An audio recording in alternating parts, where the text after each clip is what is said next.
Morning.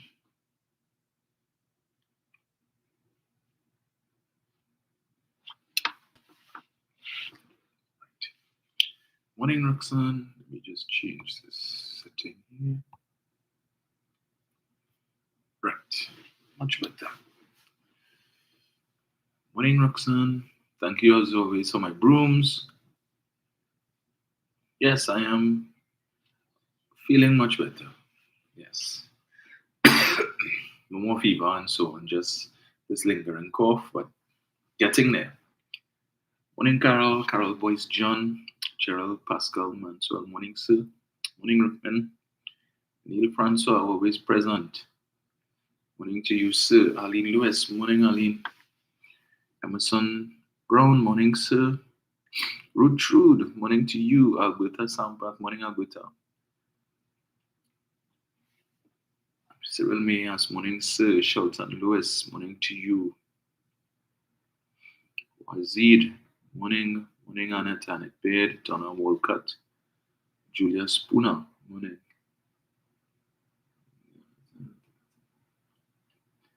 Glenn Richardson. Morning, sir. Angela Madu. Morning, Angela. Jeremy Lewis. Leon Joseph. Morning to you, sir. Morning, Claire. So we're on Facebook. Marilyn Cloud. Morning, Marilyn. Arthur James. Morning to you, sir. Morning, Judy. Judy Bowen. Kent Gabriel. Morning, sir. Morning to His Excellency President of Pleasantville, Nigel O'Connor, and First Lady Marcia Keegan. Nigel, you went to the event at the Chinese embassy as well. You see, congrats again to Morris. I haven't had opportunity as yet to visit the Red House to see the painting. I don't know if the exhibition is still on, but if it is, I'd probably try to see if I could do so this week. Merle Durant, morning, Merle. Sherwin Humphrey, morning. Dandy Sanford, morning to you. John Edwards, morning, sir. Rudolph Barnett, morning. Adriana Alexis, morning. Morning, Diane. Kurt Shaw, morning. Joan Austin. Lister de Matas, morning to you. Dave Emmanuel, morning, sir. Francis Macmillan, or Macmillan. Was it Macmillan? Yeah, Macmillan. Alison Boyce, morning to you. Nadia Dixon, morning, Nadia. Denise Coggins, morning, Denise. Pamela Nelson and Veronica Jack.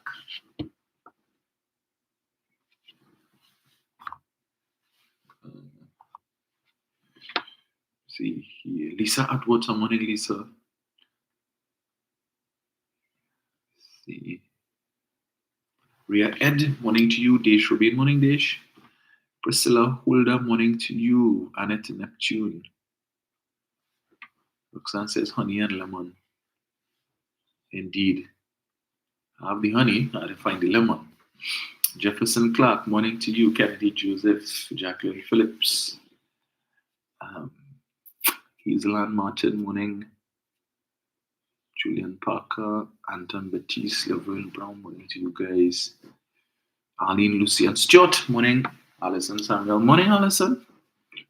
Jasmine Gonzalez, Kenton Allen, morning to all of you guys. You see here, right? So on this, well, we didn't get the, well, I don't know on my side. Yeah, I've always wanted to visit that Chinese embassy in Nigeria. From the few pictures I've seen on the inside, it looks really, really nice. It's a massive building. Maybe one of these days. Angela Carty, morning. Ashlyn Robertson, morning. Morning, Carol. Carol, I didn't get much rain on my side. No. I think I got a little drizzle. I know they said we were supposed to have heavy winds and stuff, but yeah.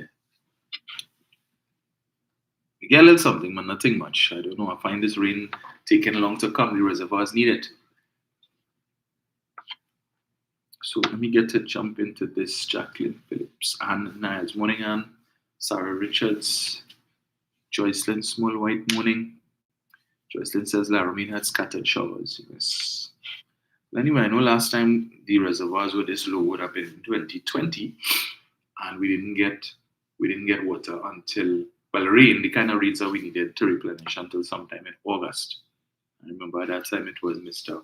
Poon King was the CEO at WASA, and I recall seeing footage of him going to taking the news reporters to the various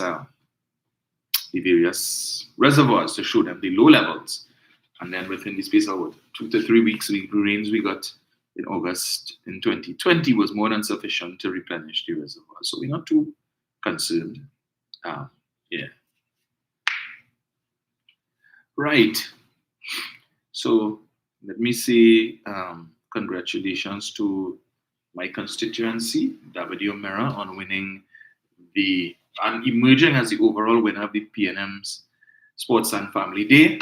Um, that Sports and Family Day, which seems to be the cause of much concern and consternation to lots of people who are opposed to the PNM. I mean, if you didn't even need to visit any of the PNM pages over the weekend to look at the Sports and Family Day if you were so inclined, there was enough running commentary on Facebook from several quarters such that you knew ball by ball what was taking place.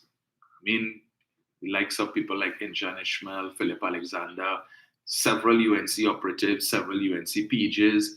They were reposting pictures and videos from the event that had been posted by PNM pages and so on, with, of course, the nasty captions and comments. But what one would have gleaned overall was that the size of the crowd, the attendance, threw them for a loop.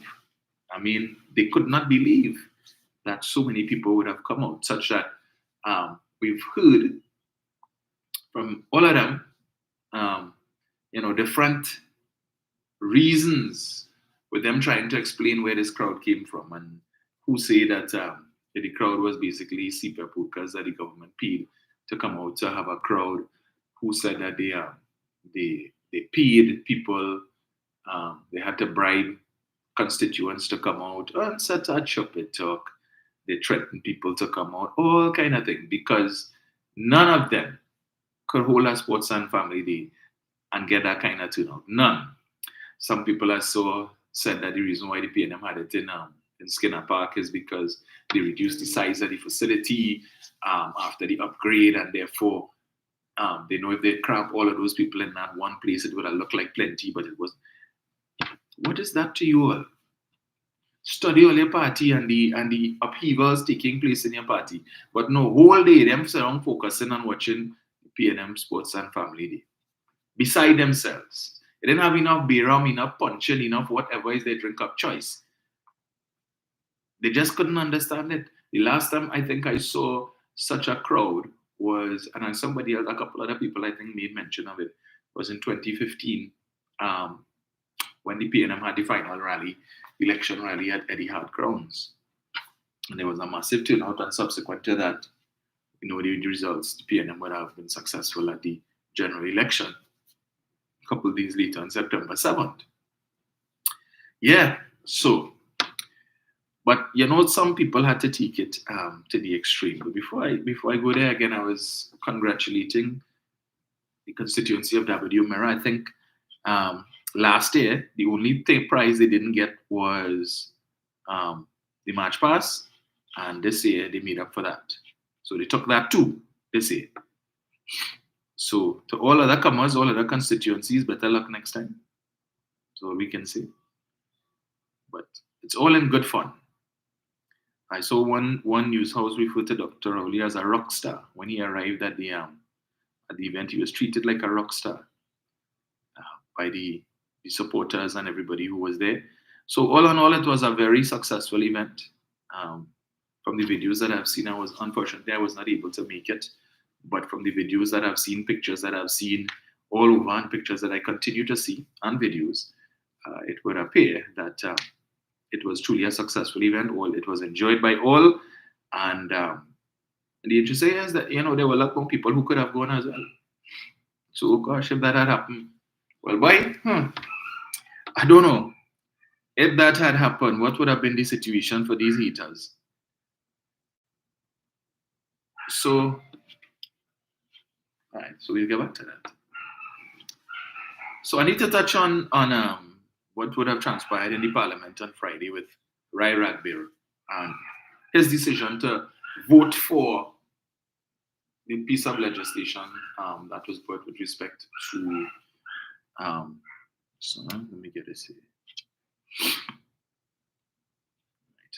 I really wanted to see. I was looking. It's somewhere I know. I wonder if it's on W Mirror page. Anyway, we will come back to that. Right. So, right. So Mr. Ragbir, Dr. Ragbir, he is a medical doctor, decided to vote for the whistleblower bill, much to the chagrin of some of his colleagues, right, and some of his constituents, who said that he has betrayed the UNC, gone against, and all of that, and the like, and people are calling for him to be expelled from the party. He says he expects to be expelled from the party. Well, if he listened to his political leader last night, maybe he might be breathing a little bit of a sigh of relief this morning. But then again, we know how they operate. So for those of you who would have listened to her last night, the misleader of the opposition, she came with a conciliatory tone. People were expecting her to come breathing fire and brimstone and to announce that they were going to expel Mr. Ragbir, and instead she came talking about peace and we must unite and all of that, and you must forgive and we mustn't carry hate and anger and bitterness, because when you're angry with somebody, it is like you're drinking poison and expect the other person to die. And if you're waxing poetic, I'm sure many people were very surprised last night to hear this same person who just a couple of weeks ago was spitting fire and brimstone, talking about who is Ni Makaram and Mahani Makaram, and who is traitors and Judases. She told us that Jesus had 12 disciples and all 12 betrayed him. And of course, I had to go and pull my Bible to see, where did I miss that? All these years reading Bible and going to church and all of these different things and listening to different religious leaders, programs and so on. And never have I ever heard anybody say Jesus had 12 disciples and all 12 betrayed him. Apparently she have a special Bible. Yeah? Added to which she also told us the Bible says ingratitude is worse than witchcraft. So again, I had to pull my Bible and try and look to see where the Bible says ingratitude is worse than witchcraft. On numerous occasions, she has said, the good book, the Bible say that. I don't know if she have a special version of the Bible that has that as an appendix, but I have never seen those things in the Bible. Right? But okay, she's a Baptist, so she know better than me. Okay.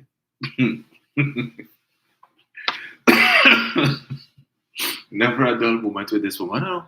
But anyway, she came talking about forgiveness, preaching forgiveness, and all who figure that she is that they would engage in bacchanal and who looking for a repeat of what happened with Ramjak Shi and so on, and that is not going to happen. And now that the election is over, all slates and everybody from all factions must come together now for the great war that is to come.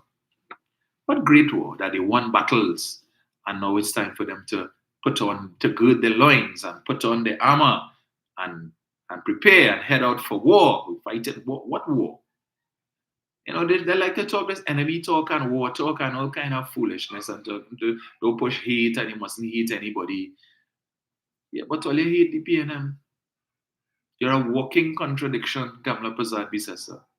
So that talk about we must embrace and we must unite and we mustn't carry heat and all of that, that's just for inside. That will apply for outside. Because you went on last night to call Dr. Rowley a fool and all of that. No, normal thing now.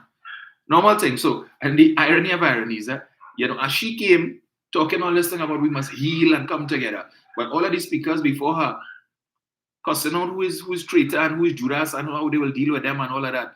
And then she comes basically to upend the whole thing to talk peace. And where's this Watson Duke used to tell Fali, time for us to drink the healing bush and smoke the and smoke the pipe and drink healing bush or some nonsense. So she's extending that olive branch to Rushton Parry, Dinesh Rambali, Anita Haynes, and the others, including Dr. Ragbir. It's interesting. I mean, anyway, I don't take these people seriously. Yesterday was yesterday, and today is today. And then even though Rushton Parry has said if it is the leadership election is called in the morning, he going back, he going in her tail again. So we know that not going to reach far. She's just going to extend the olive branch, right? But it just hold the leaf at the end, right? That's it. I'm extending the olive branch, but all right. Don't come inside the house. I'll come and stand up by the door and talk to you, but you can't come inside. That's basically what it is. Because I listened to Dr. Hamid Ghani yesterday on I-95.5, in which he was saying, that the party must decide quickly what they're going to do with Rai Ragbir, and he spoke about if they're going to expel him or and declare the seat vacant and all of that, and the time frame in which it has to be done, because the parliament is going on recess soon, and therefore the speaker would have to declare the seat vacant. So they just have about a week or so to decide if they're going to declare the seat vacant. Kamla Prasad Bisesa, with all the gun talk and big talk that she has, will not run the risk of a by-election, another by-election, coming on the heels of what happened in Lengua Indian Walk and in her own constituency in the district of Quinam Diablo. Both results was not good for the UNC, notwithstanding the fact that they would have won the Quinam Diablo seat. The fact that the PNM was able to increase its vote count by 200%, right? By 200% in Kamla Prasad Bisesa's constituency. She is not going to risk any by-election.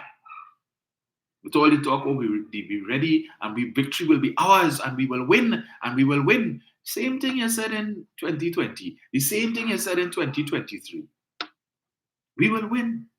And the PNM know they cut tail buck.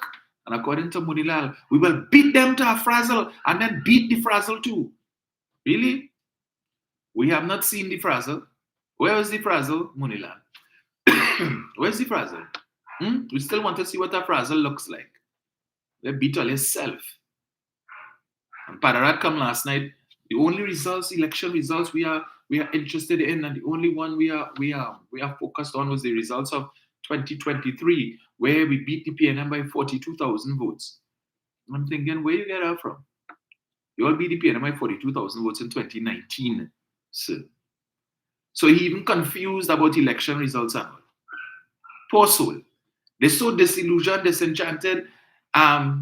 It's like they're blindsided. They don't know where that came from. And so in both districts, the PNM would have gotten increased voter turnout.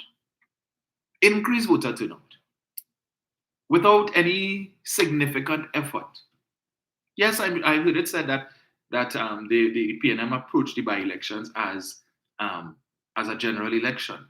But we didn't see, as if it were in fact so. I mean, Dr. Rowley went to one meeting, which I think was the Saturday before the election, in Lengua Indian Walk. And I understand the candidate, Mr. Nanan, would have come, and he too was part of that meeting.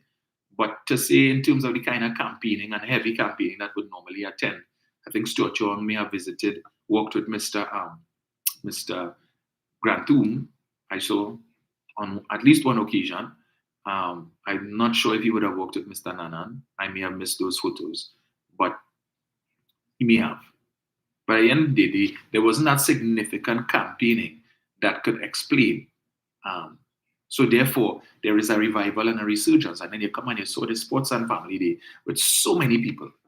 They had a family day on Corridor Line the other day that looked like a week. Yeah, the UNC. And Kamala come and she walk and she sit down, and then she gets up, she turn her pot, and then she sit down again. She take 2 walk, probably take a drink, and then she sit down again and went, wave, shake hand, take some pictures with some babies, and yeah. But it was like a week. So all of them, beside themselves now, they had to recalibrate. Because if PNM crowd is crowd, everyone is supposed to be the worst government ever. The economy in shambles, people suffering, they eating grass. They don't know where the next meal coming from. They can't send their children to school. But yet still we're in graduation season and we're seeing people spending ton of money to send the children to graduation. They deck out. I have a friend, I think her kid's graduation is tomorrow, spending $2,000 an hour to rent a BMW sports car. $2,000 an hour. You know? They're going to cry trouble after. But the boys had to look good. I'm saying, wouldn't it be something when they pull up in this car and they have nobody outside to see? That's your point of it, you know. So that when you pull up, your friends should see you coming out of this fancy car and all of that. And, so aside from the money that has to be spent on the suit and the shoes and the accessories and all of these different things, the dresses and all of that, and then well, they had to pull up, your car pull up in a whole car and you're looking spectacular. So parents are in a spot of bother. I remember back in my day, we didn't have, we had graduation, but all that sort of money. Anyway, to each his own, let me not, I'm not criticizing. If you can afford it, and for some children, this might be their only graduation. Some of them may not go on to university and they like to experience that again. But let them have the experience if you have the money. But if you don't have the money, don't hang your hat where your hand can reach, and then afterwards, when all is said and done, after 3 or 4 hours, spend all this money for 3 and 4 hours, and then you had to struggle now for the next few weeks. So a word to the wise is sufficient. So Insha and Ishmael decided to get in. Let me read from a few of them. Give you an idea of a few of them. Mr. Ishmael has since removed this post. So the fact that he has removed it speaks volumes. If he had no issues with it, he should have left it up. Shooting and stabbing at PNM Sports and Family Day. No surprise. It was one of the largest gatherings of criminals for the year. That was Insha Ishmael's characterization of the PNM Sports and Family Day. Shooting and stabbing at PNM Sports and Family Day. No surprise. It was one of the largest gatherings of criminals for the year. Right. Well, if that is in fact the case, I guess it means that the PNM would have taken the title from Bamboo for one day, right? Yeah. So for one day, Bamboo was in second place for the largest gathering of criminals for the year, and now they're back on top. Yeah. So all you get arrested for one day, Mr. Ishmael. You see, this is a level of nastiness that they resort to. And this is the same man who likes to boast about how he helps people. And whenever he's accused of being a racist, always pulls the, well, you know much African I help card. And I keep saying, the persons who continue to go to this man for help, we saw it for COVID when he was giving out hampers, right? And he was inviting people to come down to Baraka grounds to collect hampers and so on, and recording walking the line and would deprive the people of their dignity. If you're giving alms, why is there the need for you to put it on camera and record it for posterity so that you could pull it out later on when you're accused of being a racist and say, well, look what they say, but look how much Africans was in the line?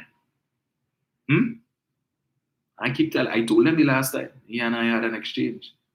You're boasting about giving alms, but taking census of how many Africans in the line and how many Africans you help.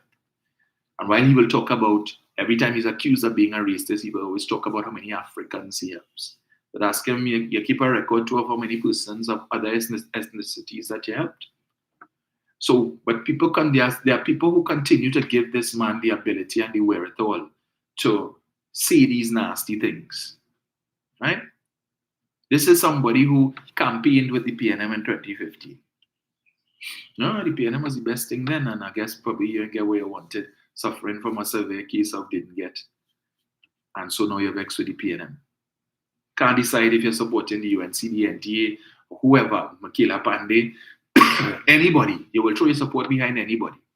So there is no conviction on the part of these people to say, I stand behind this party because I believe and truly believe that they will do better for Trinidad and Tobago. I truly believe that they are a better alternative to the PNM. No. I just supporting anybody who has the capacity or who even shows potential to get rid of the PNM. And then when they get into office, we will deal with whatever comes its way. Then we will treat with that. We ain't studying that now. All we know, we hate the PNM now. We need to get rid of Rowley and the PNM. But you all did that in 2010. You all did that in 2010. You got rid of Mr. Manning and the PNM without giving due consideration to this new thing that we're supporting to get rid of the PNM. What will it offer? What will it offer? Did it bring positive change? You still have a few, well, quite a few delusional people who want to tell you Kamala Persad-Bissessar was the best prime minister ever, and the People's Partnership under Kamala was the best government ever.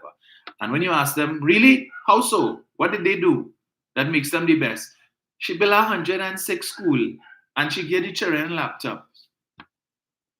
You have anything else? And she was helping all the poor people with food card and baby grant. Okay, and that makes her the best prime minister. What about national development, economic development? She built the Cuba Hospital. Okay. And what else?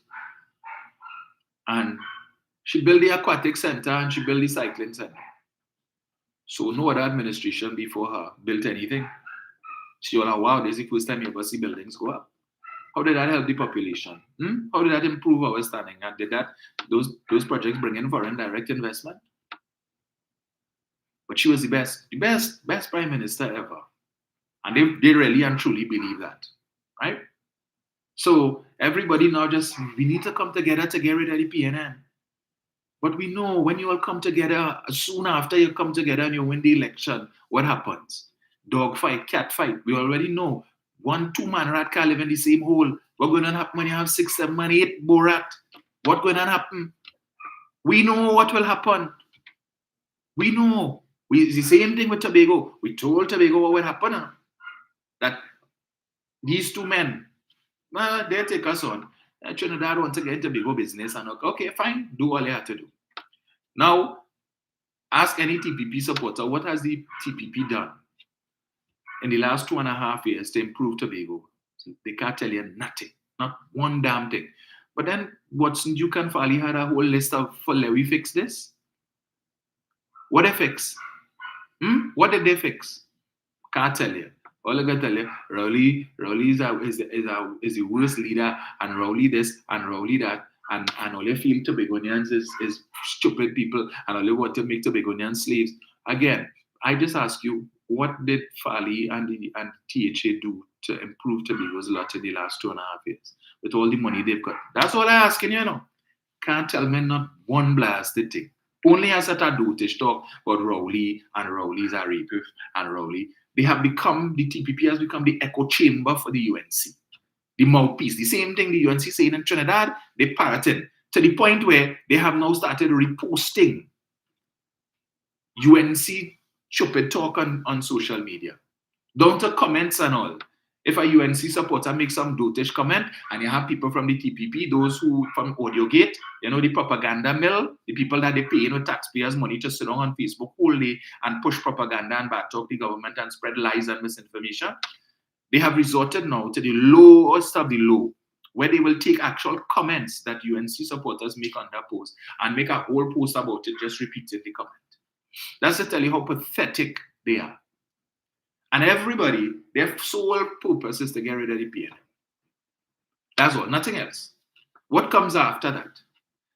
So they can't point to any sort of policy that these people are offering to say, well, yes, this is how they're going to improve the crime fighting situation. This is how they're going to improve healthcare. This is how they're going to improve education. Nothing. All they know, we had to get rid of the Rowley and the PNM because Rowley mashed up the country and Rowley used people. And for those of us who aren't confused, right? Those of us who are not confused, and we sit there, right? We have a duty to perform come next year or whenever. Because I heard the Prime Minister would have mentioned on Sunday with respect to, well, he's put the country on alert, right? Stand by, whatever that means. But if the Prime Minister is comfortable and he thinks that we're ready for an election, we just have to do what we need to do. But coming back to international,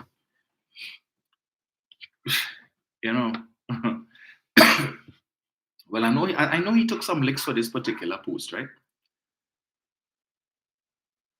Now, when it is, Krokro made reference to bamboo in his song and spoke about, mention was made about criminals in bamboo and, thief in car and so on, and referring to the people in bamboo.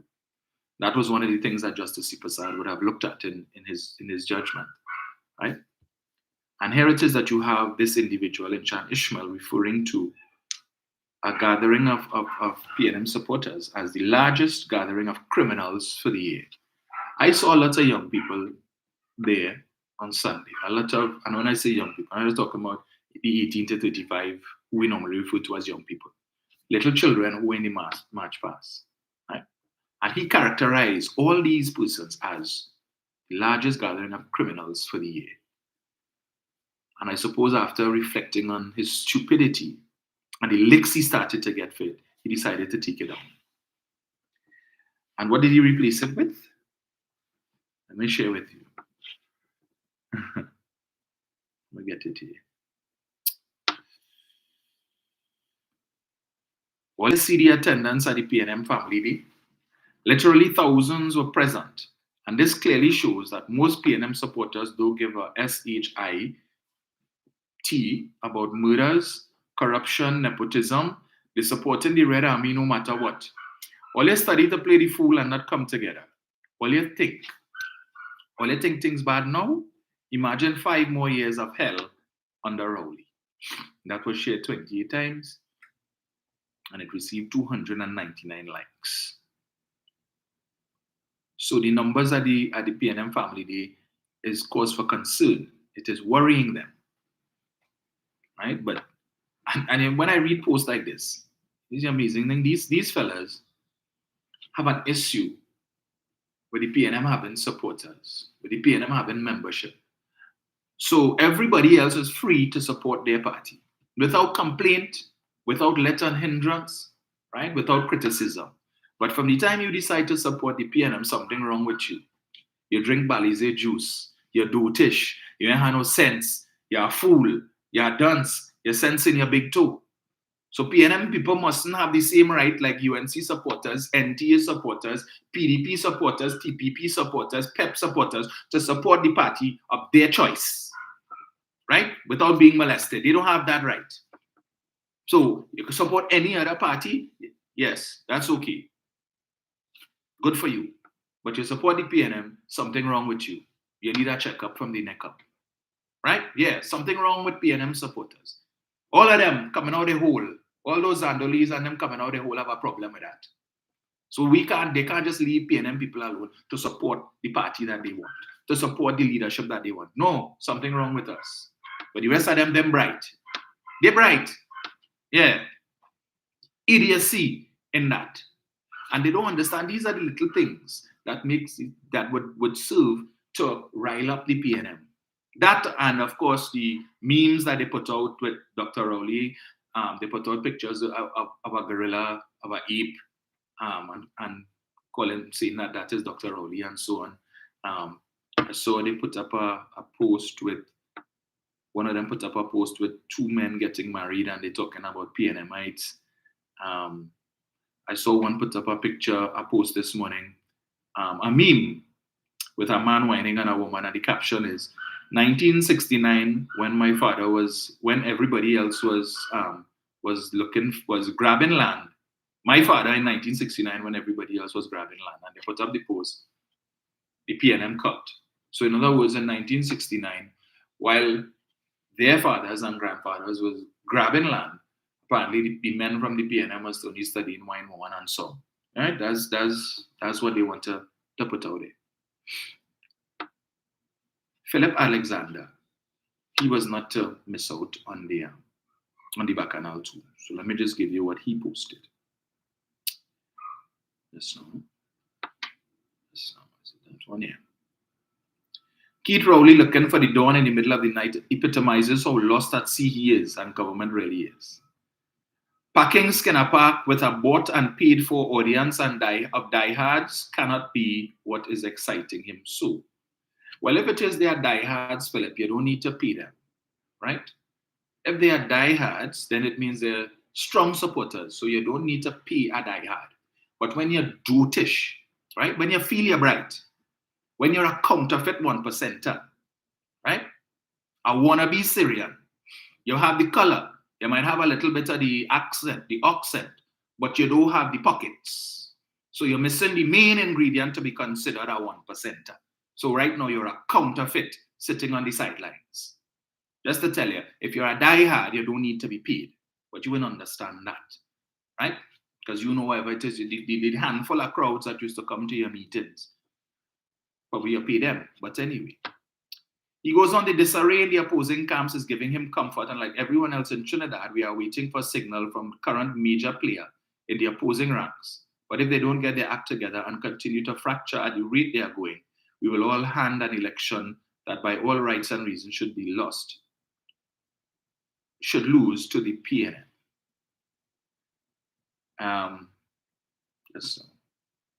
So he goes on to chastise Kamala, to tell her the clock is ticking. There is no way she survives losing the next election. The UNC, blah, blah, blah. If the UNC attempts to go it alone, they would lose. All the three parties must come together in our three-ways hands. Right. There is only one solution, and we all need to put egos and past hurts aside, like Rowley and Culm did, like Amory Brown and Rowley did, like Penny Beckles and Rowley did, and unite for the good of the nation. Anything else is chaos, and we should be salting the fields for generations to come. So again, he pushing that chupid talk too. Come together, and what? And what happens after? What happens after, Philip, if she don't make you a minister? You mash up the whole party? I wonder if the same thing with Leroy Baptiste. If she don't make you minister of labor, you mash up the party too, you take up your marbles and walk. And then what? 5 more years of every week a minister getting fired, every week a minister named getting called in wrong stand up. That's what you're offering for good governance as opposed to what we have now. Okay. Right. So, is it? No, I'm not going to play that. In the interest of time. So I want to come back quickly to Mr. Rai Ragbir and something that he said last Friday after he voted.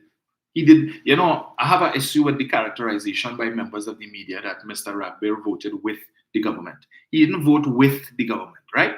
Because when they were calling out the names on the government bench, Mr. Ragbir wasn't there.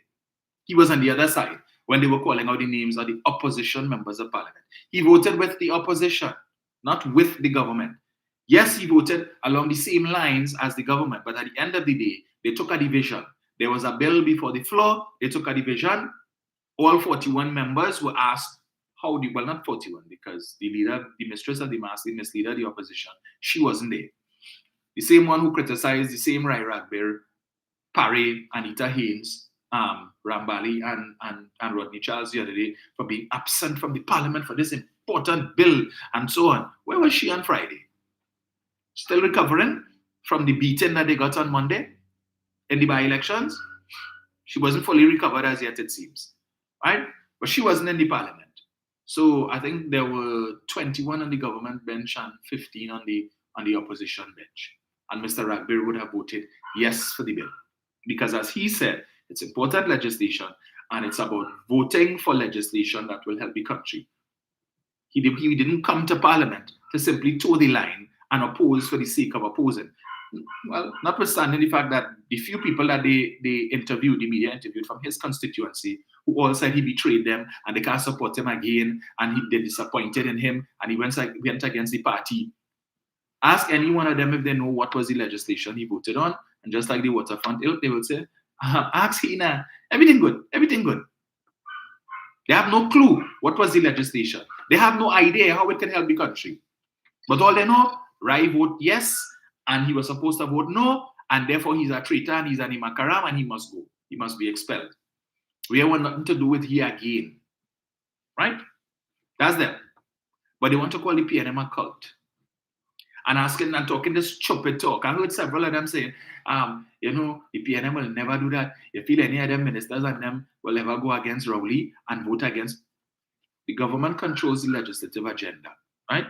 The government decides what bills come to the parliament, what bill comes to the floor of the parliament for debate and passage. So therefore, I don't think the government would bring legislation, which the entirety of its parliamentary membership would agree with. That is why you have caucus. You sit down and you discuss the bill. The bills are provided to the members of parliament, all 41 of them, well before the debate, so that they could review it, so that they could study it, see if there's anything in there that they feel needs tweaking, if they need to make amendments and so on. Everybody has that opportunity. So that, and what they are supposed to do is to meet on the bills before to discuss it and hash out any issues, any challenges that you may have, any discomfort, any ambiguities, things that you're not too sure about. That is what you're supposed to do. So the reason why nobody on the government side will come and vote against the bill is because they would have taken the opportunity to read it, understand it. It is a government bill. These things are discussed in cabinet. So there are numerous opportunities and occasions for them to discuss it and iron out any issues that they may have, any discomfort that they may have with the bill before it comes to the parliament.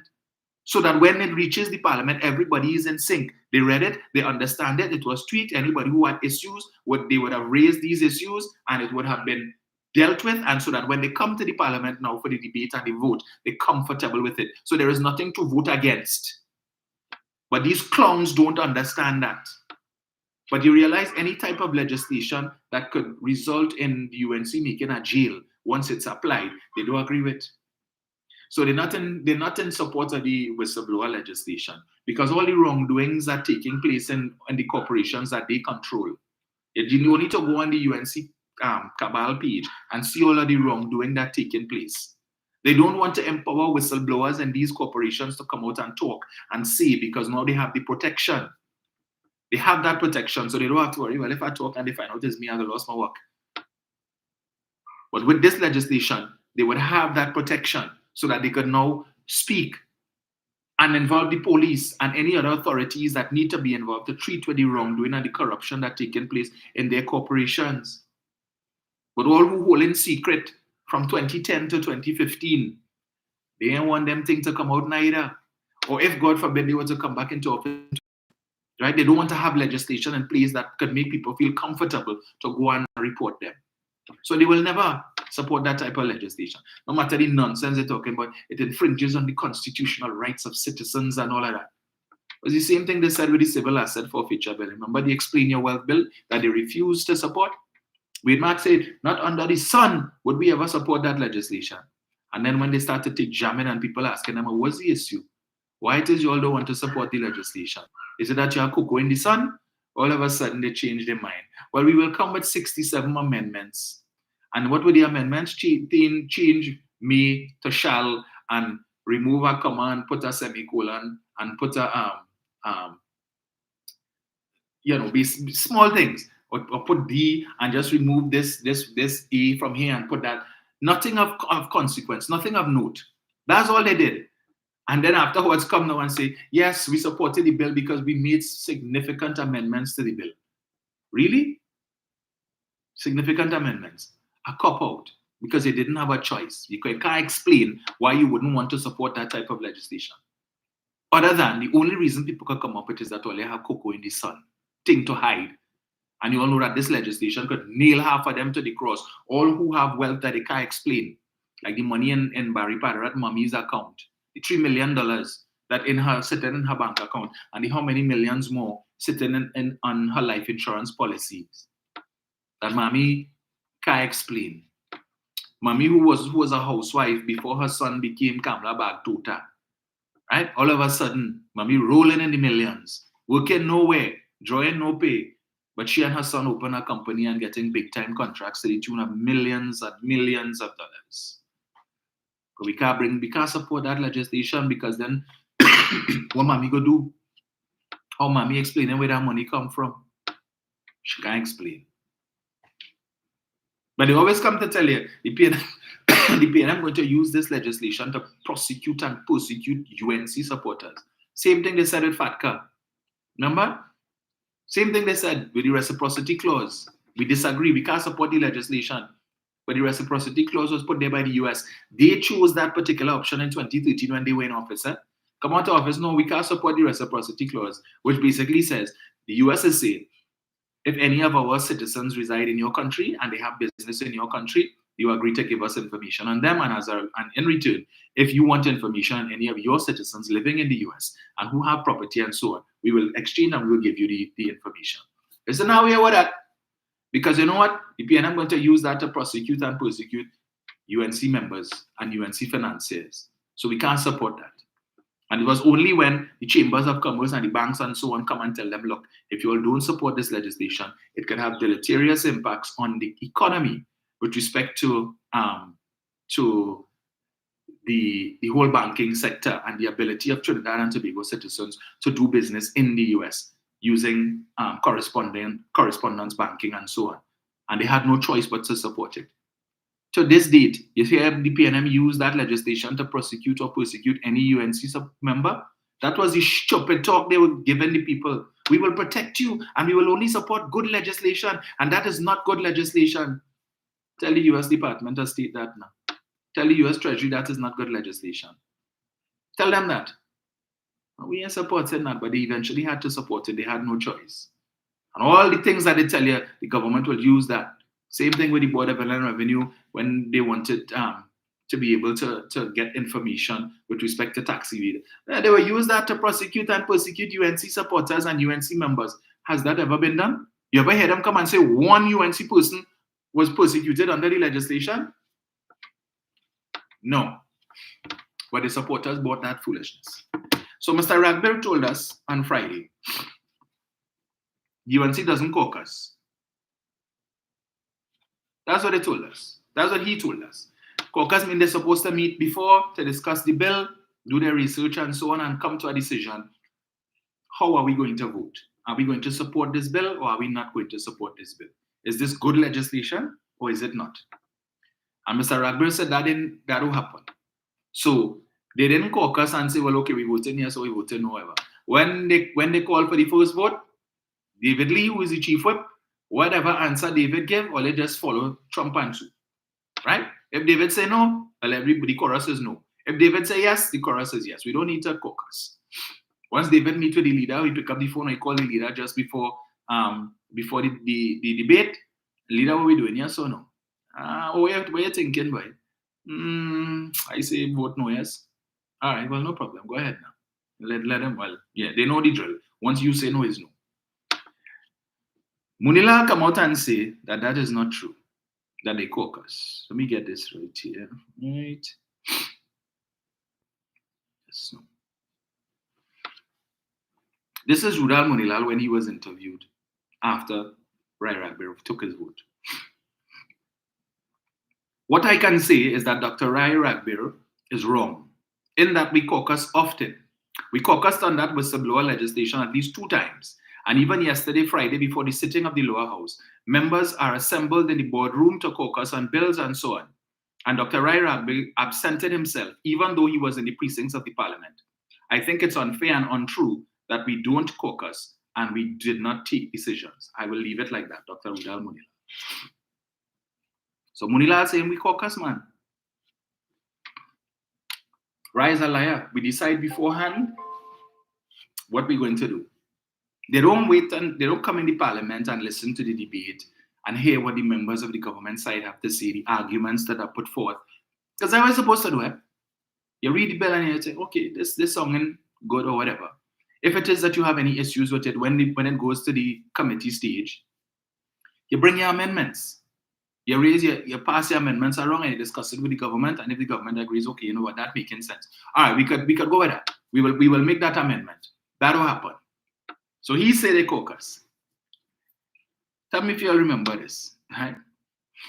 Stop me if you heard this one. Just now, let me put this on here. I played it before.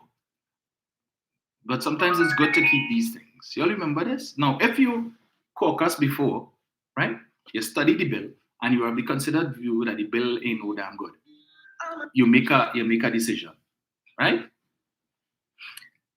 Listen to this. Let me play this. See if you remember this one, right? Mr. Lee? No.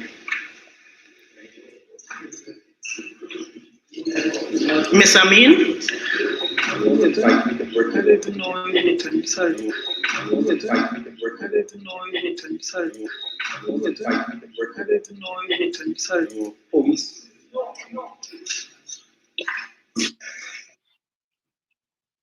That's evident. That's how they caucus.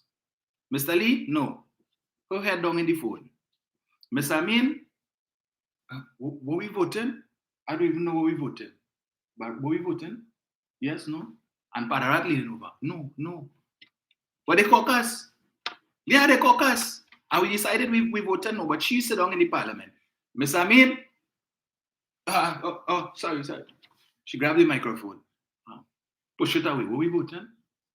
I didn't even know what we voting. We voting. Yeah, no? All right. No. That's how they caucus. And yeah, but right, better lie. I'll play it again for good measure. Just one more time.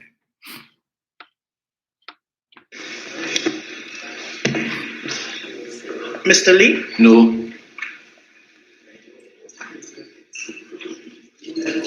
Miss Amin?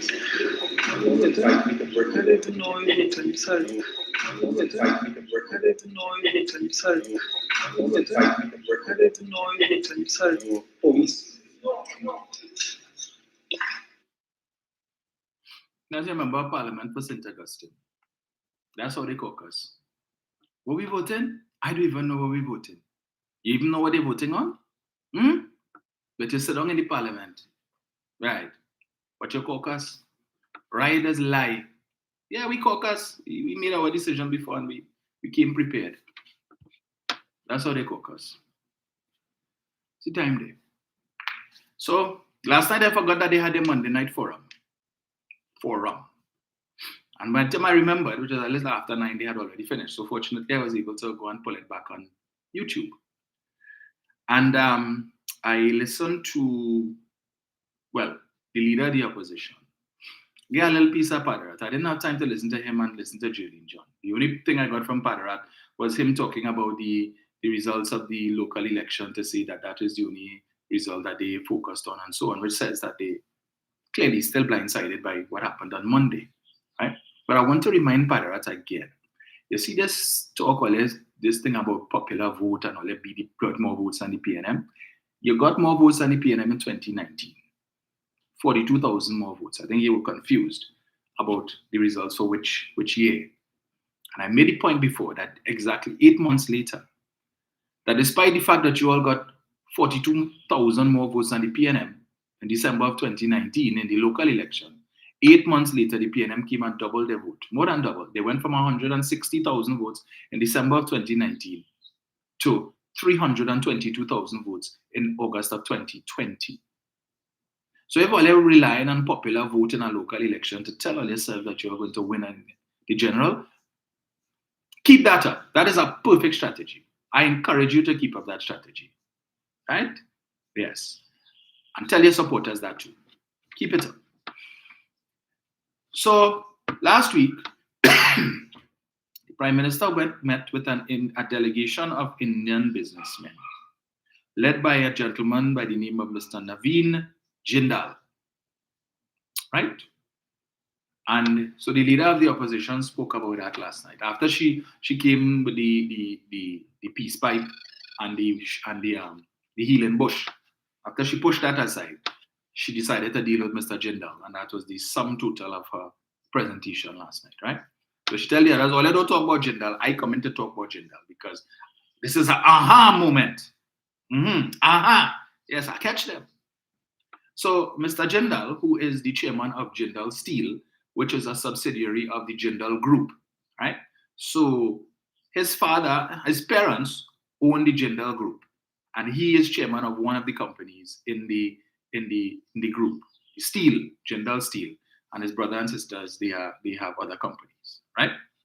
So when Dr. Rowley went to India, he did not meet with Mr. Jindal. In fact, Mr. Jindal was not in India at the time.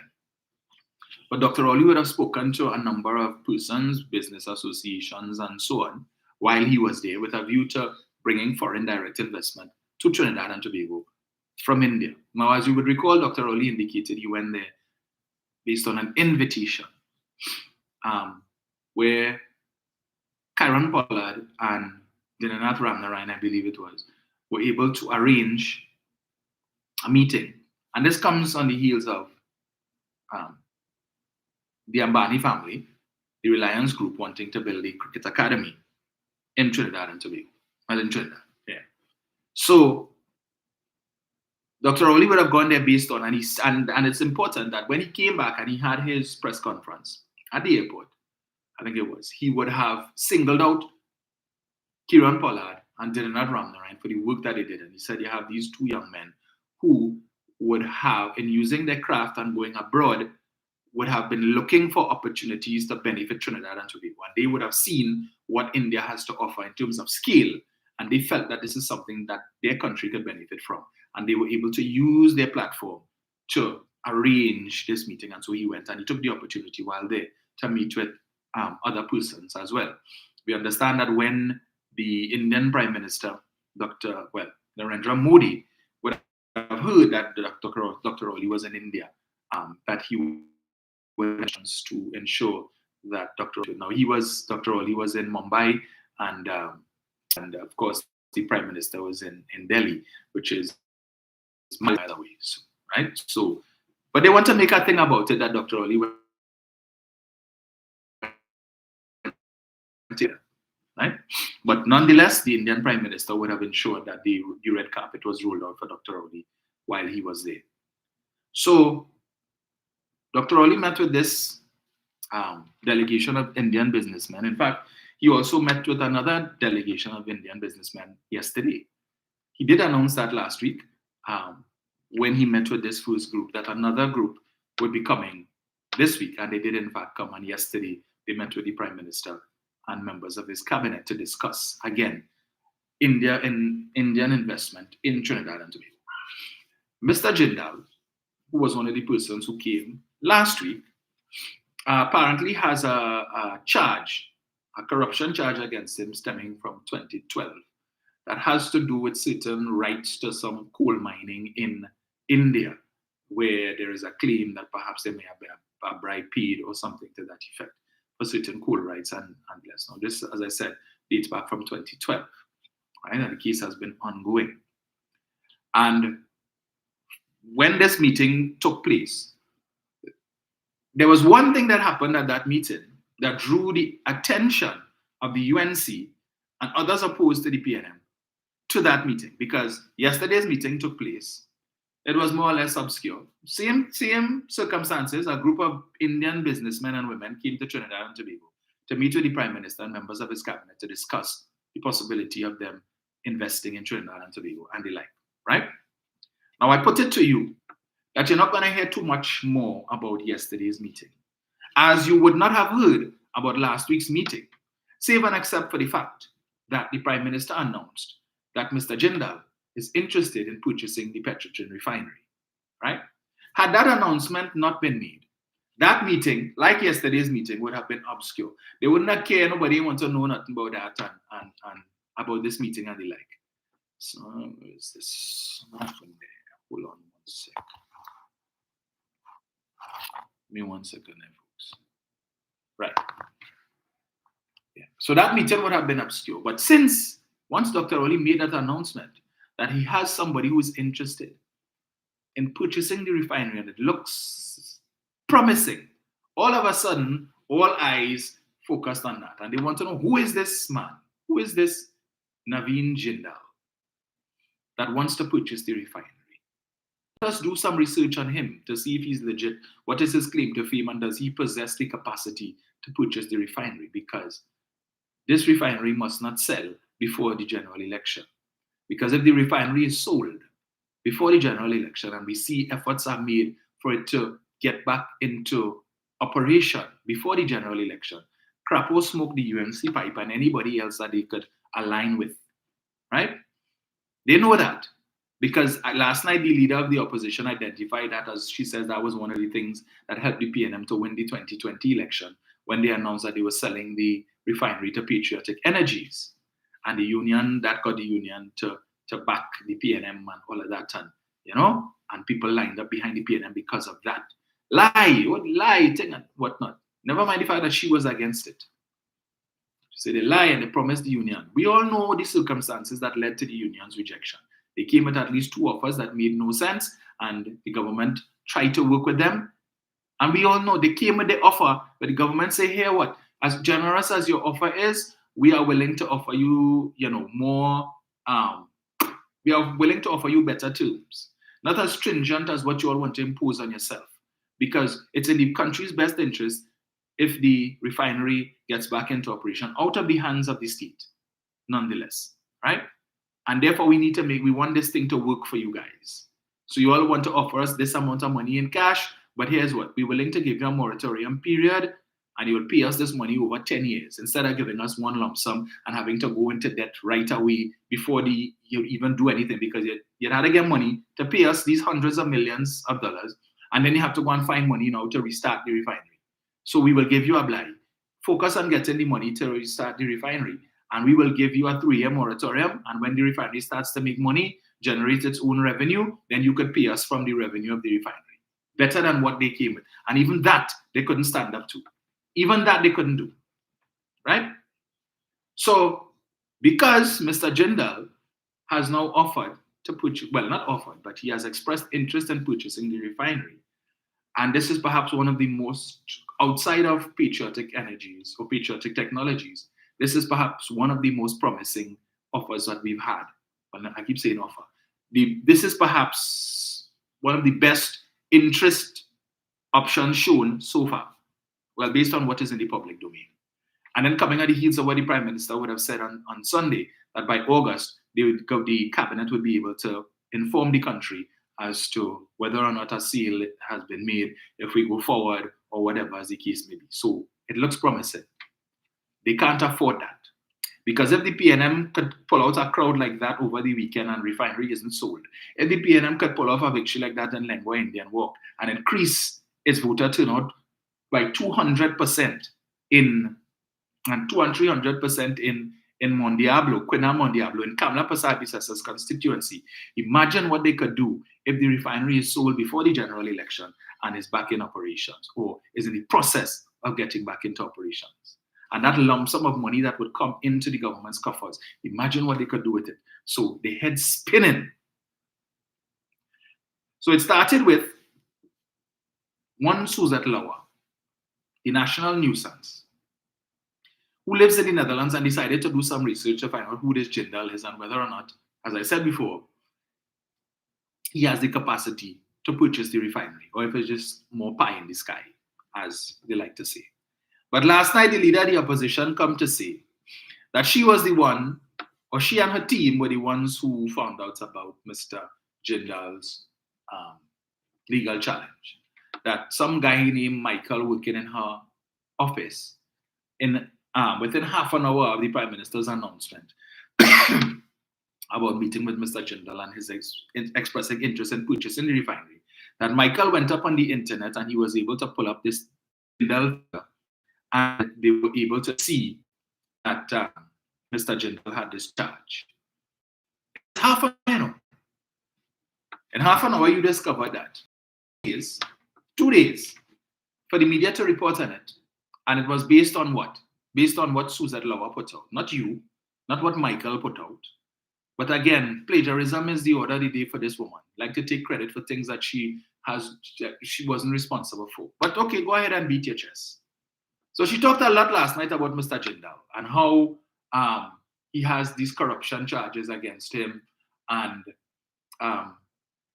Mr. Jindal was here last year, in March of last year, and he met with Stuart Young last year, and therefore how Dr. Rowley couldn't know about the man's charges and the like.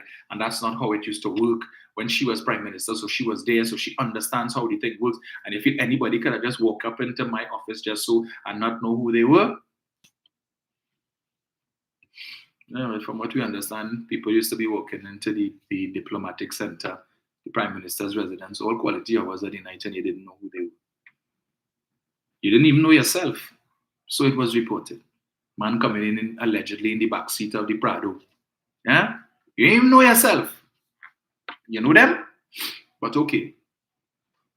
And probably the reason why people couldn't come up in your office and you know is because how often were you in your office? How many people did you meet in your office? You were hardly ever there.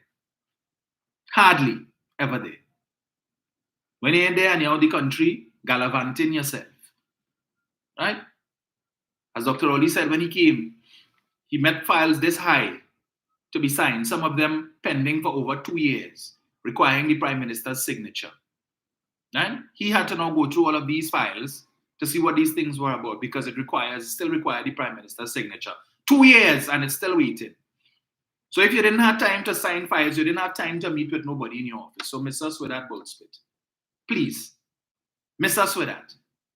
But in any event, trying to pour cold water on what could possibly be sale of the refinery and the restart of the refinery, she came last night with a story that Dr. Rowley, when he went to India and he met with Jindal and he didn't know, and Dr. Rowley indicated that he did not meet with Mr. Jindal when he went to India. Mr. Jindal was not in India while Dr. Rowley was there. Right? It was brought to Mr. Jindal's attention at the offers and the opportunities that Dr. Rowley would have espoused while he was in India. And Mr. Jindal's people reached out to the government of Trinidad and Tobago, expressing an interest in sending a delegation led by Mr. Jindal himself to come to Trinidad and to have talks with the Prime Minister based on the invitation that he would have extended while he was in India.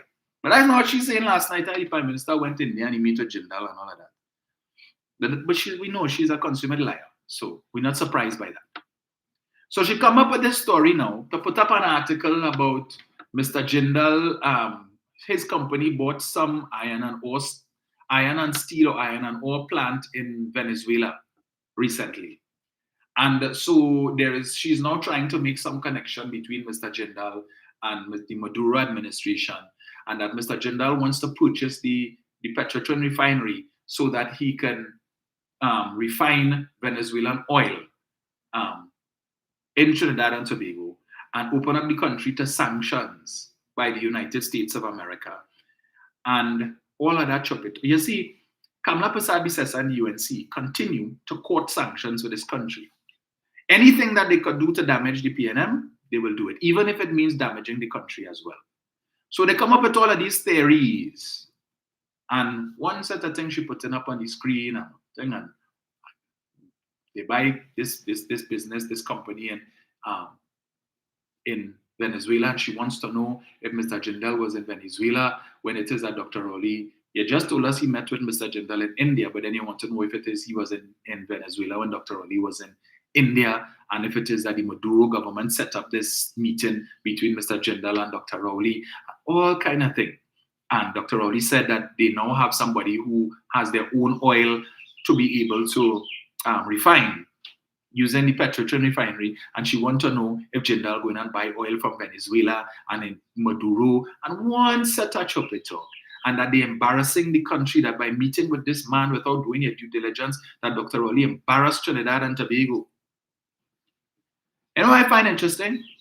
Akash Samaru of CNC3 did a story on the same thing a couple days ago, right? And basically regurgitated and repeated what Suzette Lower had put out and what Persad-Bissessar, some of what she spoke about last night with respect to Mr. Jindal's issue with this charge.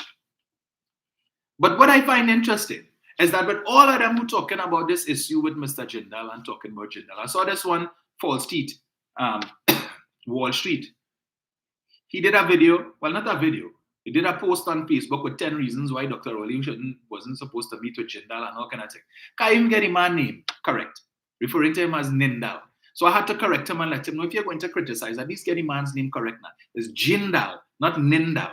So I saw he put out a second post, and when he get it right this time. So obviously he read my message. But what is interesting is that he put out things, Suzette Lower put out, Akash Samaru, Kamla Persad-Bissessar, all of them. You know what she didn't put up on the big screen last night? She forgot to put up that Mr. Jindal yesterday took his oath of office for the third time as a member of the Indian Parliament. Yes, he's an Indian parliamentarian for 2 terms served under the opposition party. But in March of this year, the ruling BJP, led by Prime Minister Narendra Modi, would have screened and approved Mr. Jindal to represent that party in the general election that was recently concluded earlier this month. So yesterday, Mr. Jindal took his oath of office as a member of the Indian Parliament on the government bench. So he's a member of the Indian government. But she ain't talk about that last night. Akash ain't talk about that. Wall Street ain't talking about that, and Suzette ain't talking about that neither. It seems that all of them in the research of Mr. Jindal missed that. Because when you're putting his name and everything, so they're scrolling through and they're looking for anything we could find on Jindal, but apparently none of them saw that he was just elected, got over 5 million votes in the Indian election that was concluded a couple of weeks ago, right? And he now stands as a government MP in the Parliament of India, right? Supported by Prime Minister Narendra Modi. So when she come last night to talk about Rowley embarrassing the country by beating with this man, I want to ask her, the same Indian Prime Minister that you wrote 2-3 years ago to beg for vaccines, and you were so proud to say that you wrote to Prime Minister Modi, and you get vaccine for Trinidad and Tobago. Did you write to him to complain how he can have a man with charges, corruption charges, representing his party, and that this person is serving as a sitting MP now and just sworn in? Did you? So Dr. Rowley meeting with this man who is essentially an Indian diplomat, she says is an embarrassment to Trinidad and Tobago. But you have a man on $1 million bail for same corruption, fraud, conspiracy, misbehavior in public office, sitting to your right as the chief whip in the Parliament of Trinidad and Tobago, just re-elected as a deputy political leader of your party. That is not an embarrassment. So I want to ask Kamla, if, God forbid, you all were to win the election next year and you make David Lee the Minister of Energy, based on your posture and your stance now, can David Lee go abroad and represent Trinidad and Tobago as Churchung has been doing, traveling the world and meeting with different energy experts and industry leaders to negotiate for Trinidad and Tobago's energy industry? Can David Lee do that? And can we, as the citizens of Trinidad and Tobago, proudly say, yes, my Minister of Energy is currently before the courts on $1 million bail for fraud, conspiracy, and misbehavior in public office? Is that something that I should applaud, Kamla? Who did that? Is that something we should applaud and say, yes, well done, well done? Proud to say that. If it is that Barry Padarat is made Minister of Public Utilities and he's eventually charged with respect to the current police investigation into monies that he put in Mami account, probably monies that he gave you that he can't remember, should I be proud to say that my Minister of Public Utilities was recently charged for corruption, misbehavior in public office? Should I? Or what if it is that the Member of Parliament for Kuvan North is charged for trafficking, human trafficking and prostitution, while sitting as a Minister of perhaps Works and Transport? Should I be proud of that, Prasad Bisesa, and applaud that? Or should I feel embarrassed? You tell me. Where almost the entire NATEX, the entire national executive of your party, in some way or the other, is either under police investigation, police probe, or have links with some sort of criminal element. Is that something that we should be proud of? That is not an embarrassment to Trinidad and Tobago. No, that's not embarrassment. No. You should be proud of that. But you're coming to talk nonsense about Dr. Rowley's embarrassing the country and that he's courting sanctions to Trinidad and Tobago. Okay, they come back with that dirty sanctions talk again. So how come you didn't mention to us that just yesterday, Mr. Jindal was sworn in as a member of Parliament, of the Indian Parliament? That escaped you. Michael didn't see that. Michael missed that. These deceitful wretches. Deceitful. But then you all want to come and talk about innocent until proven guilty. 2010 to 2015, clear your name and come back home. 2020 to 2025, innocent until proven guilty. Mr. Warner is innocent until proven guilty. We believe in due process. You didn't believe in due process 2010 to 2015. 2013 when your bossy throat. When you was happy to boast that you fire him. and was calling him Lagahu and all kind of thing and telling us all the wrongs that he did and he thief. It isn't a continent from which he didn't thief money. This is her words. This man stole money from every continent. That was Prasad Bisesa. This man stole money from every continent. And the same man you told us stole money from every continent. Today you're hugging him up and embracing. Jack, oh Jack, Jack, don't bother with them. You're innocent until proven guilty. Jack. Jindal ain't innocent until proven guilty. But it seems the Prime Minister of India has confidence in him. And over 5 million Indian citizens have confidence in him too. And you should be embracing Mr. Jindal because his circumstance is similar to that of David Lee. But you have no problem with David. You have no problem with David. You sit down next to David and you're rubbing shoulder. You're afraid that you could get stiff neck. You don't want to turn left to watch Rodney. You couldn't like she couldn't handle the stiff neck Friday. That's why she didn't come. Because when she come in the parliament, she sit down stiff like a wooden judge in a Ramgood session and only looking right by David, the speaker, and straight ahead. I know she can't focus straight ahead to watch Dr. Rowley. So when she heading down so, and if she turns so, she can't go through that. So you know it's better I don't come. Better I don't come. Get rid of him. But they won't talk about that. So we wait to see, right? We wait to see what the outcome is going to be with respect to the refinery. This is perhaps the most promising, the closest we've gotten, and they're not happy. Because if the refinery soars, you see, Roger done talk that talk already. I hear her last night. And I am sure the unions will be happy to hear about it. Yes, I see Mr. Membadi WTU was sitting in the audience. Yes, I'm sure they will be very happy to hear this. Really? So what you're going to do, you're going to give them the refinery if you come back into office? Idiots. And the foolish supporters, the fully dunce, happy to push that dotish talk. Like waiting for them. Every time I see it pop up and I drop it, I get a video of Mr. Jindal taking the oath and I drop it. You could explain that for me? As I had to tell one last night, I say, he come showing me posting all these clips that Prasad Bisesa posted. And I just dropped the video of Mr. Jindal taking his oath and I said, I hear what? I don't speak Hindi and I don't understand Hindi. You could tell me what it is Mr. Jindal just said there? What is the oath that he just read? To become a member of parliament for the third time in the Indian parliament. The largest democracy in the world. Over 1 some odd billion people. And he's sitting on the government bench. Help me then. Help me, please. It's 8 o'clock. Let me take this call here. So let me get this. Hello, good morning. Yes, sir. Should I wait until you finish on YouTube? No. Talking, or? Proceed. I'm taking calls now. Sorry? I'm taking calls now. Go ahead. I'm not hearing you clearly. Yeah. No, I said go ahead. I'm taking calls. Tell me when I could talk now. Yeah, go ahead. Okay, fine. Thank you. Good morning. Morning. Yes, good morning. Good morning. The first thing I would like to say, just a couple things. I know a lot of people want to get in, but just a couple things. First of all, the crowd in Skinner Park is what cutting the tail. Because they feel that is a spin-off from what happened in Lengua a few days ago. Right?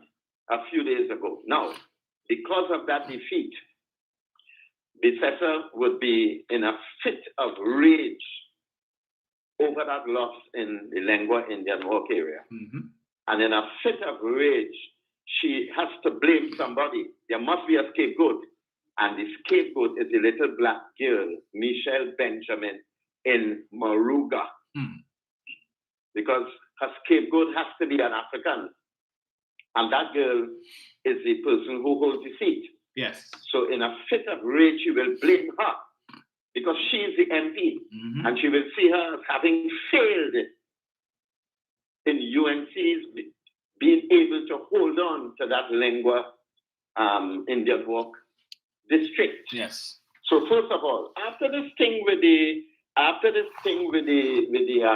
what's his name, the rugby thing died down a little bit, she has to find excuses for what happened in lingua Indian walk. And she's not going to sacrifice any Indian. She wouldn't touch that because there must have been a fallout in terms of votes from the Indians on the lingua side.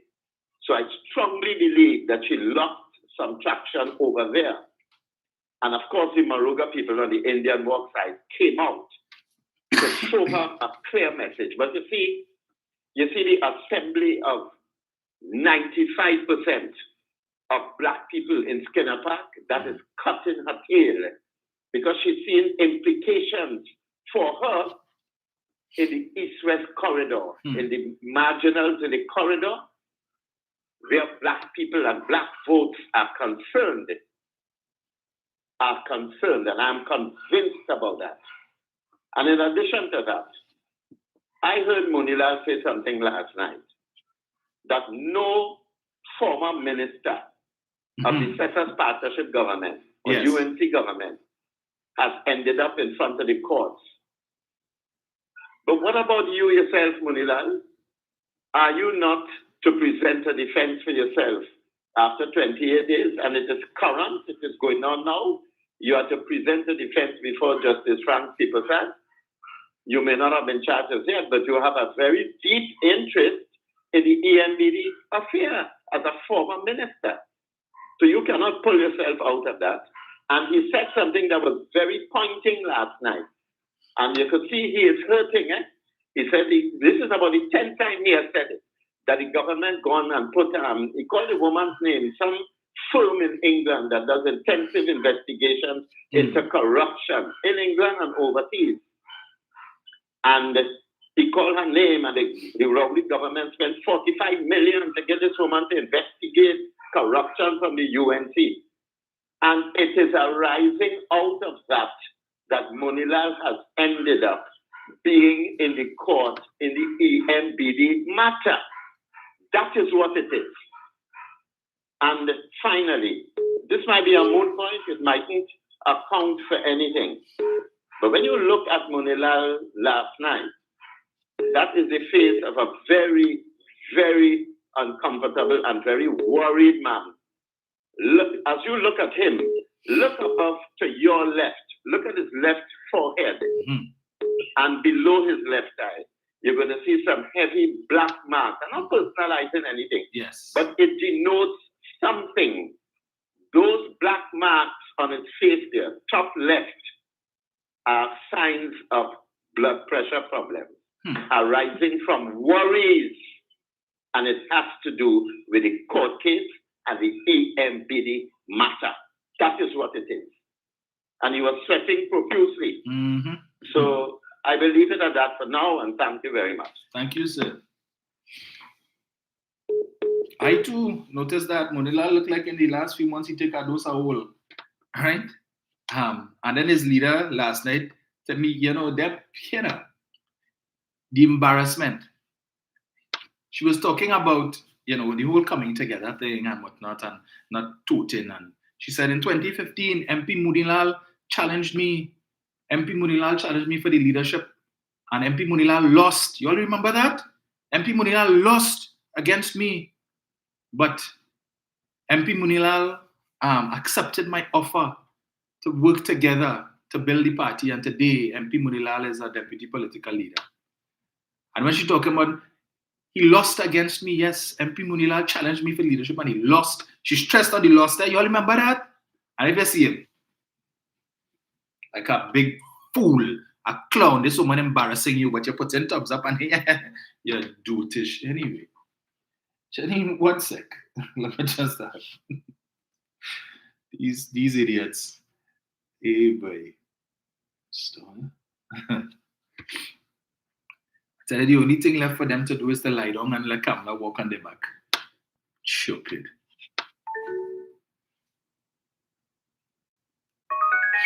Jenny. Hello? Yeah, fine. Yes, Dominic? yes, Jay. You hear me clearly? Yes.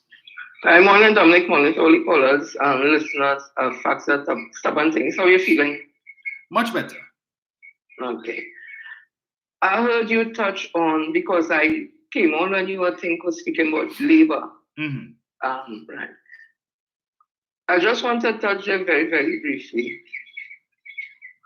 You remember this last Wednesday when he stood on that platform for labor and would have spoken openly as the president of PSA about giving support to the UNC. That's what he's basically saying. And he's no longer going to negotiate with this government. He's waiting until whenever the next government, the opposition party, comes into office, and he will negotiate with Kamala Prasad-Bissessar.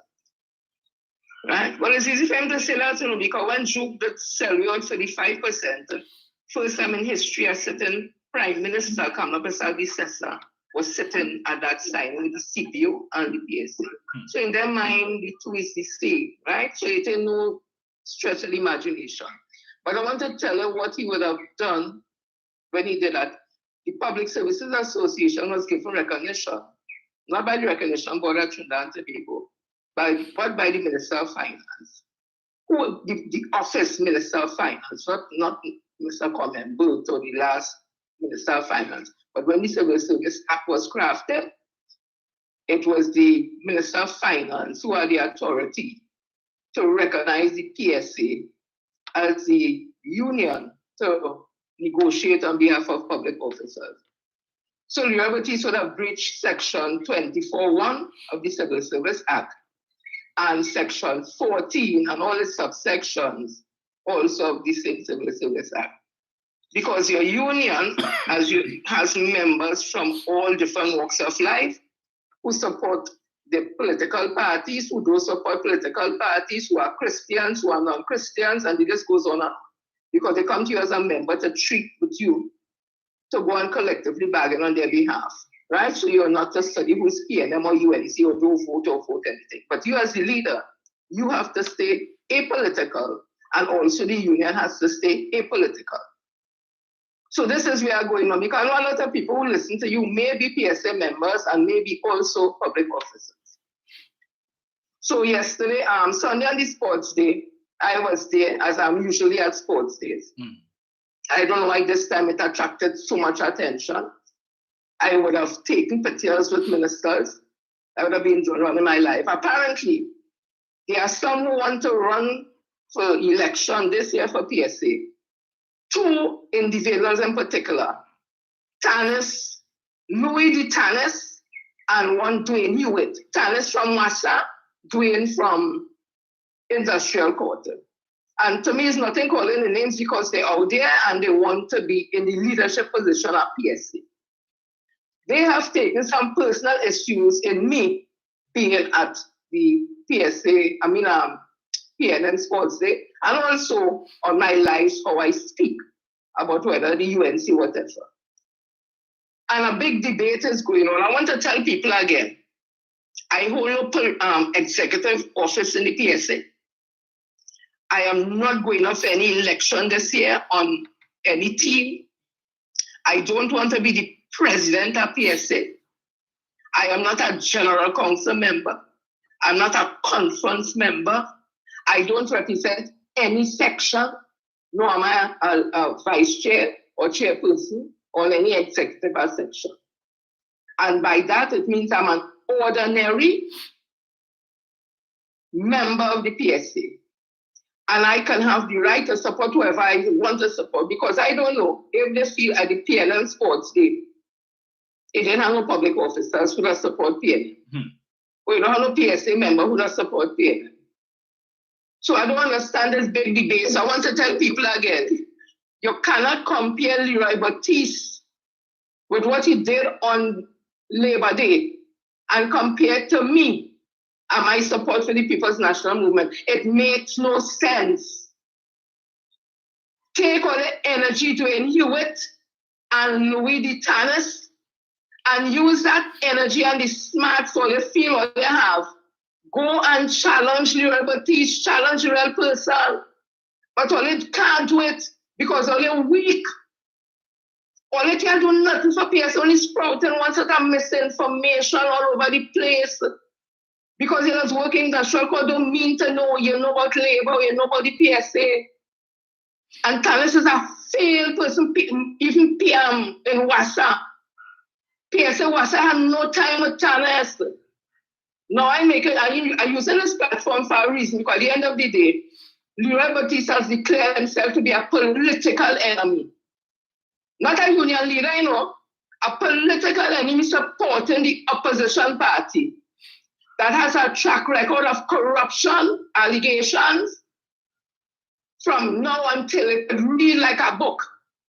And that is who he is supporting and dragging the PSA into it. And instead of those who want to take office in PSA, this Hewitt and this Tanis, treat with that.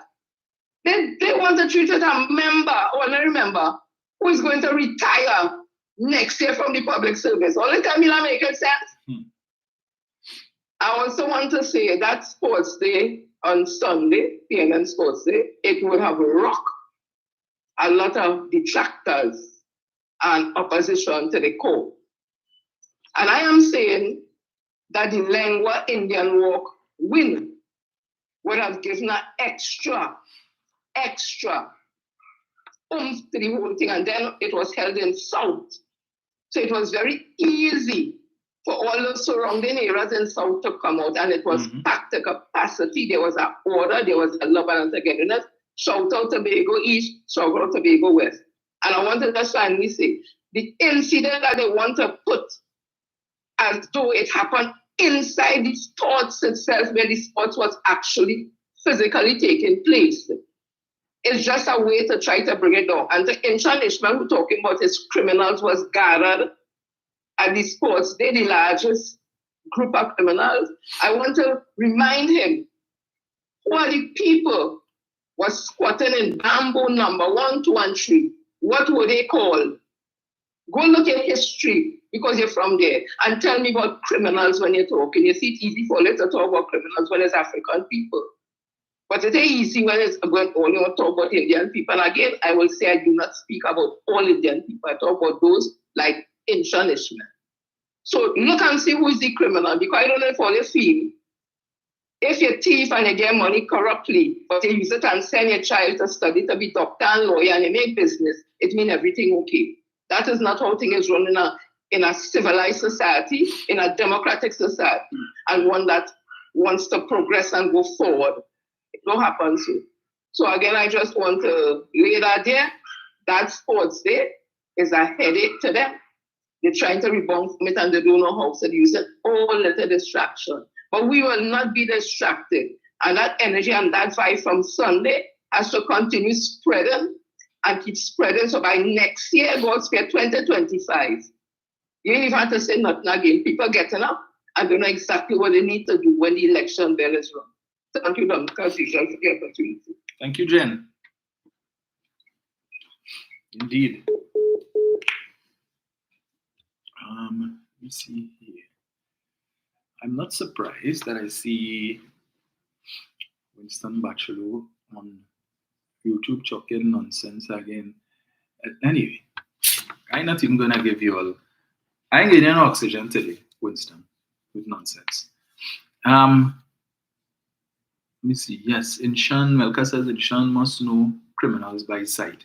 I think it's still. I sure it have people who go to Bamboo and go and buy stuff from this man. How can you spend your money to buy to patronize a business where you know the owner who has nothing but contempt for you because of the party that you support? Albeit when you go there, you're not gonna declare that you're PNM, but I'm sure if you did, he'd probably pull you aside to give you a whole lecture as to why you need to stop supporting the PNM, why the PNM is no good. Right? Of course he will do that. But I'm probably suffering from a case of didn't get. Because I see his political leader, I know the last party that he declared support for was the NTA, but like he realized NTA ain't going nowhere. Gary ain't really making no moves. So trying to see what he could do to bring Gary and Kamlan and all of them together.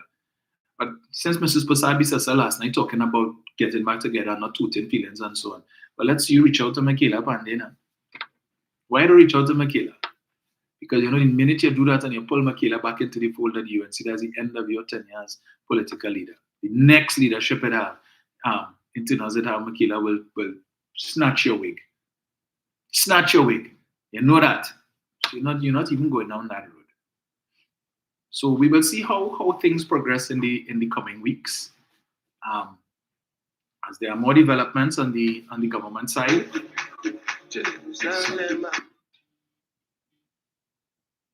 Only good things happening, things that will only serve to increase, and the PNM must build on the momentum of Sunday, right? If we could have more events that would allow the people, the PNM supporters to get together, similar to what would have taken place on Sunday. I mean, as I said, I wasn't there, but just from I could feel the energy in the videos and the pictures that I see, the camaraderie, the love, the family, that PNM family, you felt it. I see they put up a picture now, a picture that making the rounds where Faris Al-Rawi was showing his muscles and Rohan Sinanan showing his muscles. And they were really having a good time. And Faris come and he hug up Rohan from behind. So, well, boy, they're going off on a homophobic tangent. Maybe I see them all kind of thing about... Anyway, it's a certain nastiness. It shows how depraved they are. The nastiness in their minds. All of them. Several of the pages, they post in that. Right? And anyway, Brian, morning. Morning to you, Dominic. Morning, sir. Morning to your listeners and callers. Dominic, if you are saying that the next family day could only be bigger and stronger, yes, we gotta get two skinner back. Oh yes. Because when I got down there, we went to park on the B ground. Mm. And the only way we got a park was when somebody was coming out. Right. Because the area was packed. That area had all the... You see, I have never seen so many maxis. I mean, and I have been to many, many, many family days. And this one was huge. It was large. Even when they were calling for it to end, people didn't want to go home. I was there till the end. You understand? And I have never seen, I mean, it was really, really, really, really, it was frightening. If I wasn't PNM, it was frightening. And I could understand the fear now that you will have all these anti-PNM people spraying whatever inch of lies and stupidity they could do, they will have to spray because they have no response or no answer to what transpired this weekend going here. Absolutely none. There's nothing they could say, so they will conjure up anything. Mm-hmm. You understand? This is too close for comfort for an election that is due next year, and that is their main concern. But I'm certain people would have driven out there and seen the amount of vehicles, the amount of maxis. And even when they were attempting to close the proceedings in the evening, people were still there carrying on with the music. They were calling on certain people, saying, your bus ready to leave, your bus ready to leave. And they were calling names of people to please go to your bus ready to leave, because it was getting dark. And people who are in South, so people along the east-west corridor and beyond had to... The buses want to be at least on the highway out of San Fernando. And that is a big concern. So there was the normal thing you will hear. But it is what it is. I think everybody had a great time. I mean, where I was eventually, where I went and sat in a tent by Cuba South.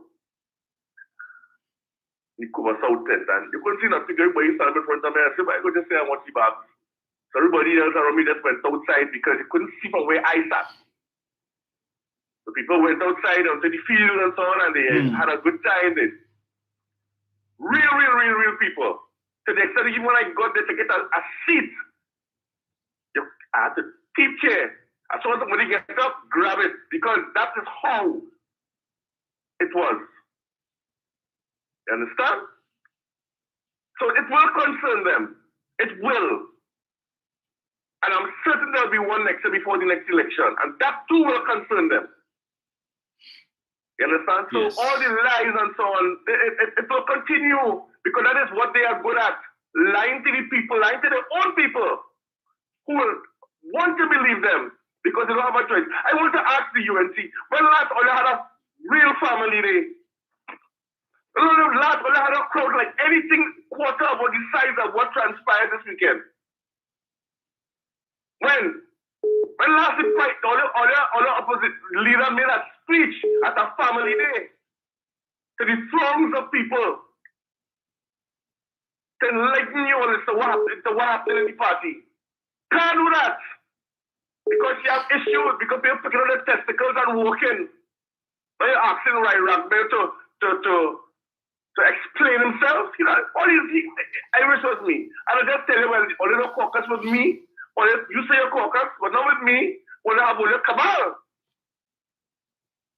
Because I keep asking the question, you mentioned Michelle Benjamin name earlier. When last Michelle Benjamin made a contribution in the parliament for 45 minutes plus? When last? Because you know why she can't? Because she don't know what's going on. She's not there to make any contribution. She's there to just simply vote. She's a puppet. They don't really talk to her. Look at where she sits.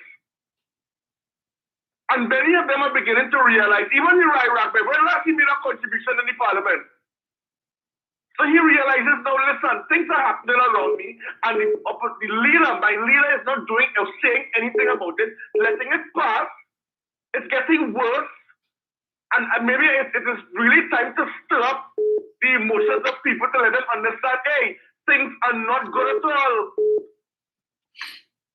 The man Rushton Parrott give back his testicles and say, take it back from me. I don't want it. It's okay. But at the end of the day, Ragbel has stirred up people, and people are looking up now and they're taking notes. So you're calling him now to come and explain why, and you're going to say, let us get back together to do what? To continue with the same modus operandi?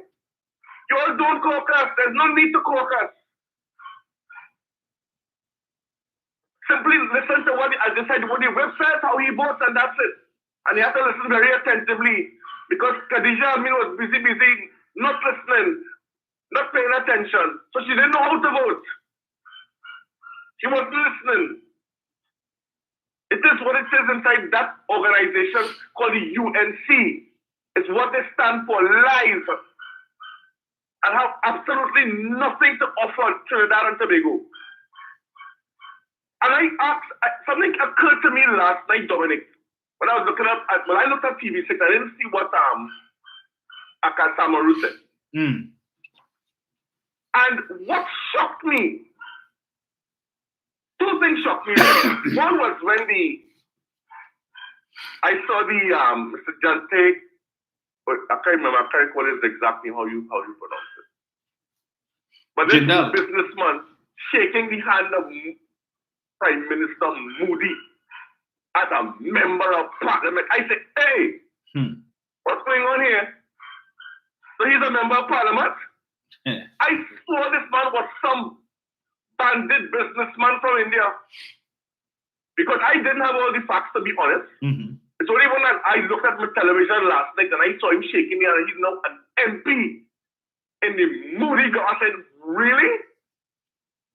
So what is this all this big hullabaloo about? How come nobody mentioned that? But what you were hearing before was that this man was some bandit businessman on some charge or the other, and you know, it's not good for Trinidad and Tobago. But then when I looked on, I said, well, wait, now hold on. But then this woman went and kissed this man. There's another gentleman put out that thing suggesting to do some damage in the family day, saying, look, the PNM, they're in one place. Yes, I saw that. All the PNM in one place, so somebody take advantage of the opportunity. What the police in that? Good question. Yeah? But you know, when on the other side, when they started to harass Ms. Davy, was she, with that context again? All the time, should be by jumping over the fence. You don't think the sex make a big news about that? Yes. Yes. You know? Yes. But this gentleman now, on this Facebook page, are making an allusion to do some kind of mischief in the PNM family. With the police, with the Facebook police.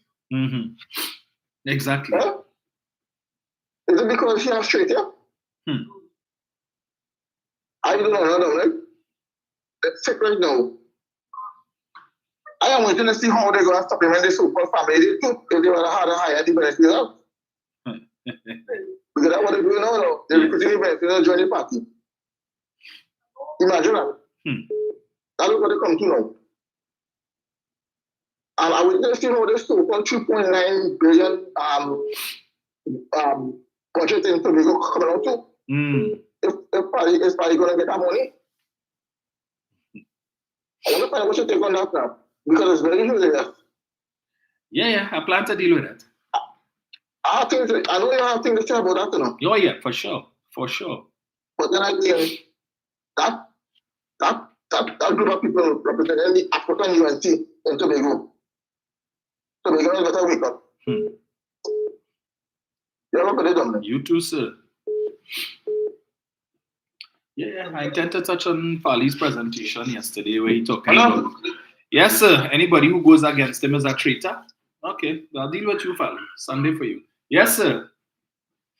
Morning. Morning. You hear me? Yeah. Right. Good morning to you, Mr. Roman. Morning, sir. Professor of facts. How should I put it? The professor of the School of Factual Information. Right, let me say good morning to you. Good morning to all the listeners, the viewers on this channel, on this page. All right, Mr. Jenny, Brian, Mr. Yates, Mr. Chance, all the callers who just make valuable contribution on this channel on a day-to-day basis. Right. First of all, let me say a heartfelt thanks to the management and the support team and the People's National Movement for a substantial and a well-received PNM Sports and Family Day, which would have taken place on Sunday. And Dominic, I must say, it is one of the most well-attended events in the PNM's calendar of events. Who don't like it could sleep by it, could drink by it, could sell human being by it, whatever. The People's National Movement Sports Day was one of the best, and no other party in this country, right, could attest to what the People's National Movement Sports Day would have taken place on Sunday. Right, with that being said and done, I hear you talking about the misleader of the opposition, or what we commonly call as the Separiamat. Right? Coming, I want to throw cold water on Mr. Jindal. Like, Mrs. Pasabi says, I forgot that under your tenure, how many ministers got fired for some sort of corruption, some sort of mismanagement, right? But Mr. Jindal, who was acquitted for a charge or alleged, because we don't know what really transpired, right? How much years ago? About 18 years ago, 20 years ago, 18 years ago? No, 2012, 22, 12 years ago? Right? To come on and try to stigmatize the character of this astute gentleman, to deem him as a person of questionable character. So my question to the opposition leader today: who is Rudan Munilal? Who is David Lee? Khadija Amin? Dave Tanku? Ravi Ratiram? And the list goes on.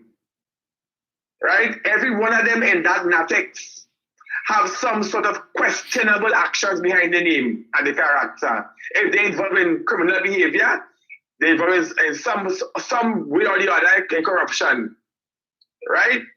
So my advice to you, personal business, is check your house first before you come out and try to stigmatize other people.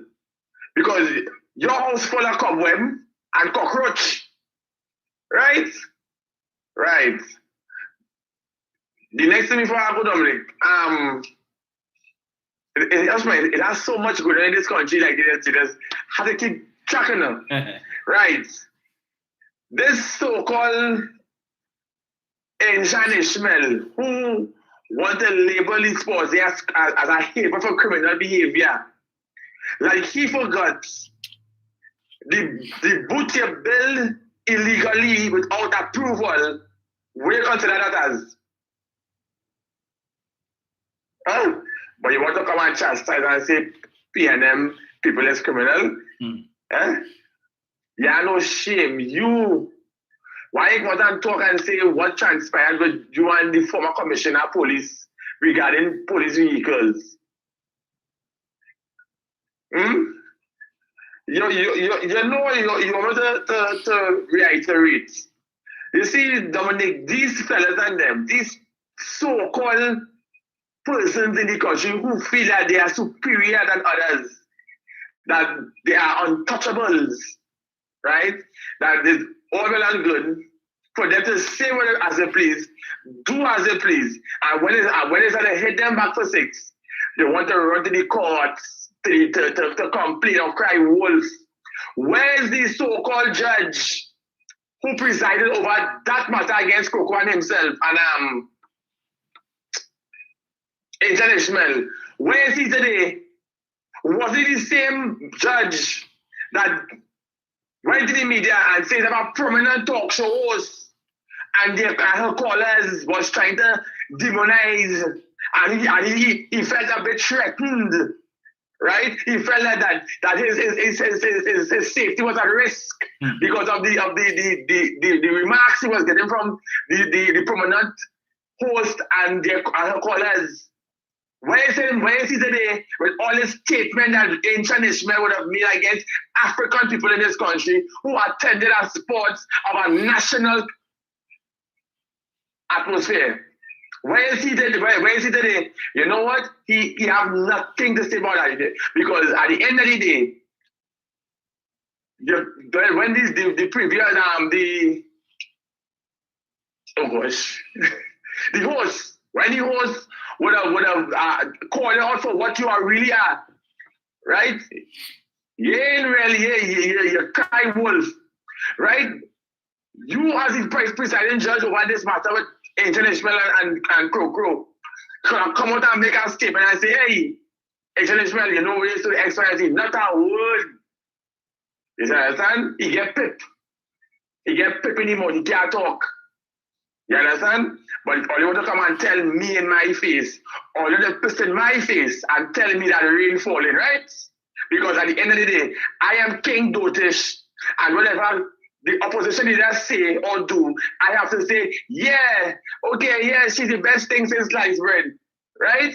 But may I forget that 2010 to 2015, we shouldn't talk about that period at all. We should be continuing from 2015 to 2024. Let me talk about all the ills and all the problems and the economy was bad and everything under Dr. Rowley. But the 2010 to 2015, no, that was the best era under Kamala, and the country was flourishing.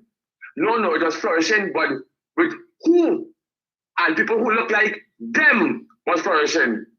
Yeah, so I can distinctively remember in 2010, when they won election, the only seat that PNM won in the East-West corridor was Aruka Moloney, and they stifled that Aruka Moloney constituency for that 5 years. They gave that area nothing. That's actually here, just like they go Martin West, Northeast and Central. That was the only seats when I won the East-West corridor in 2010, and they stifled those 4 seats, right, on the East-West corridor. Funding, infrastructure, you name it. right? But people, 2025 on the horizon, and you see that event Sunday, it is a startling revelation of many things to come. And we're going to start the ball with Tobago, right? Because right now, Tobago is waiting for that man called Farley to call an election in Tobago. They're waiting patiently because I make some call in Tobago and they say, since Farley and them become the THC in Tobago, nothing hasn't taken place in Tobago for the last 3.5 years that them there. And they come to me that budget yesterday and you requested more money, right? For fiscal 2024-2025, right? Where the money that you all got for the stage for the carnival in 2022? Where's the Dominic, these people have no shame whatsoever, you know. And they want to come and tell me that the PNM so wicked and bad. Yes, the PNM might have challenges. Yes, the PNM might be perfect, but at the end of the day, the PNM party is the only party to govern this country. Right? And as it was Rodney Charles said, and the PNM party is the best party to take Trinidad because of the morass, and out of the nonsense, and out of the stupidity that passes of governance in Trinidad and Tobago. People, let me take the words from Rodney Charles and say, let us come together and let us continue the course with Dr. Rowley or whoever the leader might become next year to chart the way forward in this country. But anytime you go there, this country is going down a road of no return, and they will blacklist this country because they bad boy this country all over the world. And all they want to come and run it, or they want to burn the country down to the ground and then cover the ashes, or they give me a break. Dominic, good program, lot of listening. Thank you, sir.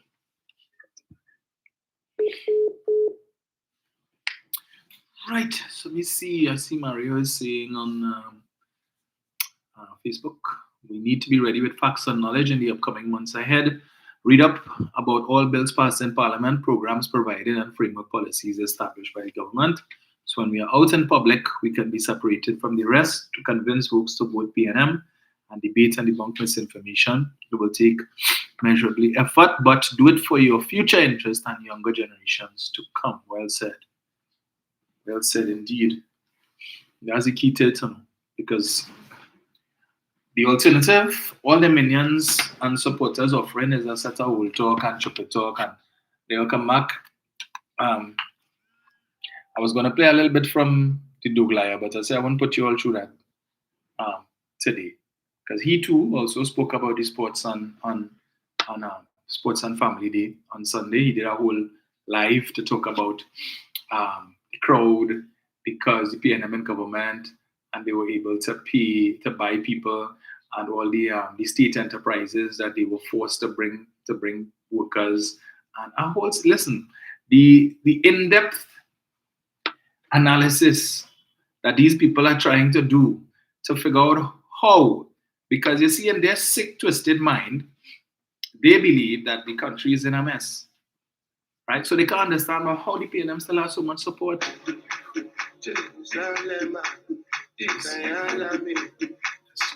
They don't understand how it is the PNM can still have all of that support despite all the foolish narratives that they have been sharing, because PNM people not stupid.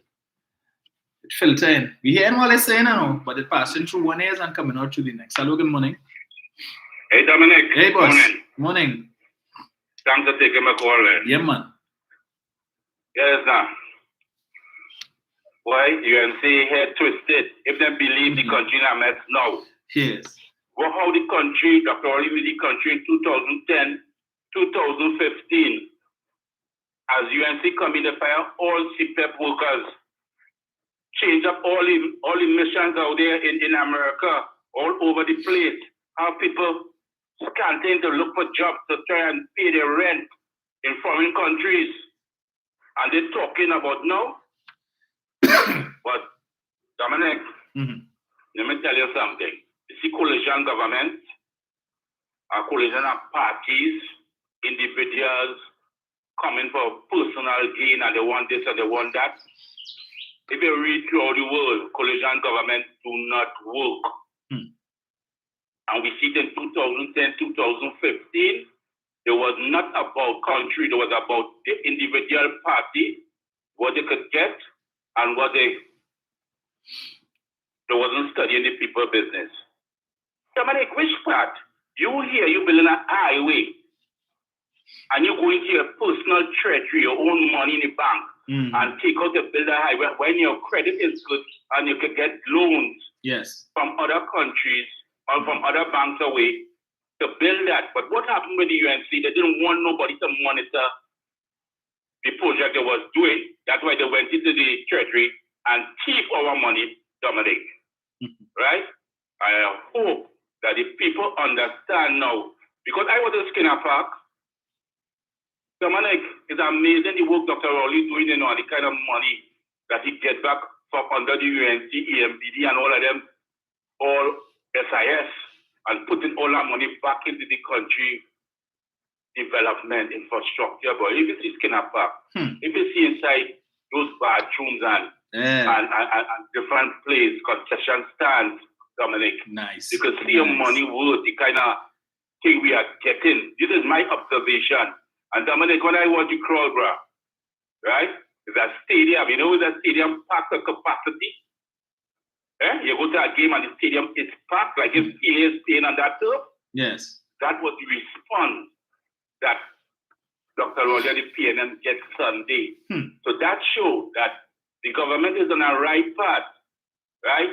That when he tell Roger, continue singing Calypso, you understand? Because after he run, the rig that came in here to work, and they say the union strike too much, and they take the rig and they went get the work done.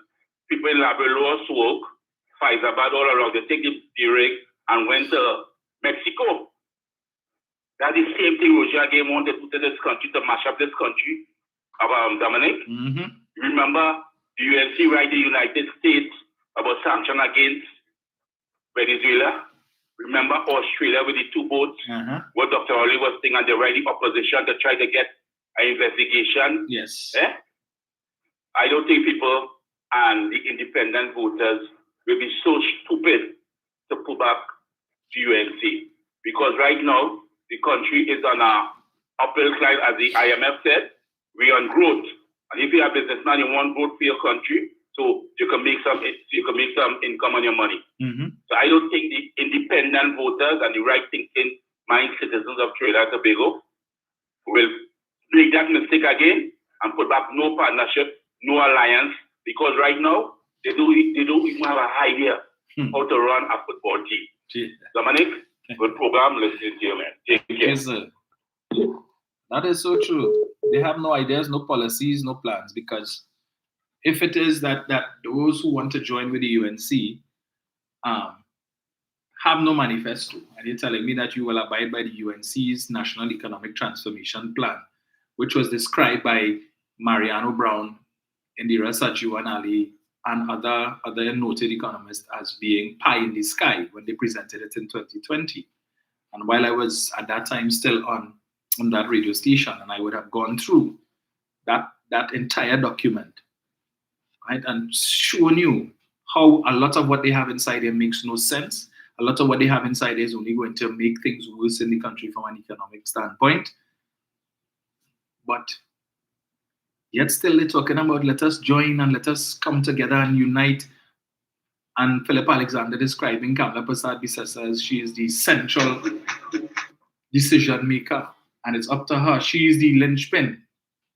She's the only one who could bring all of them together under one umbrella, as obtained in 1986 and as obtained in 2010. Only she could do that. The ball is in her court. All right. Hello? Yeah, I'm Dominic. I'll tell my king idea. Right. No, I think it's a disrespect. No, you know, everybody have their way of performance and all this thing, right? But I think it is a gross disrespect, right, to have a prominent artist who would have been at the PNM Sports on Sunday, right, a prominent artist who come and sing for the crowd after the sports Sunday, right? They was there. But yet still, that artist have a radio station, right? And you have two hosts on an evening demonizing, bad-mouthing, have the worst to say about the Prime Minister and the supporters of the PNM. But they had that artist come in and sing in a PNM Sports Day. Let me make it make sense, Dominic. Let us make it make sense. I think it's a gross disrespect. You understand? Why would you have and you see, I personally take umbrage to that, because at the end of the day, you cannot come in an event, right? And you're performing in an event, and yet still you have people on your station that you own, and you should set standards and have a sort of integrity. No, I'm not saying, Dominic, everybody have their point of view, we can agree to disagree. But Dominic, let me be real. 5 days a week, 15 hours a week, right? 15 hours a week. They come in and demonizing the Prime Minister, members of cabinet, PNM supporters in the most vile and nasty way, right? But you want to invite this person to come and sing in a PNM event. Let me make it make sense. And they can't tell me it's working. And if they're working, I understand that. But at the end of the day, it's not about the money. It's about the integrity, right? You get rid of 2% on your radio station because you find they were going against the party who is funding, allegedly, not allegedly, who funding that evening show, right? When we tell you, hey, if we continue funding your station, you have to get rid of people on your station because they're trying to infiltrate our mission or our agenda. But you're coming to that PNM Sports and singing for people. But here now, I was there, and he didn't get received that he got. He didn't sing how he expected, how people expected him to sing. You understand, Leah? But you know why?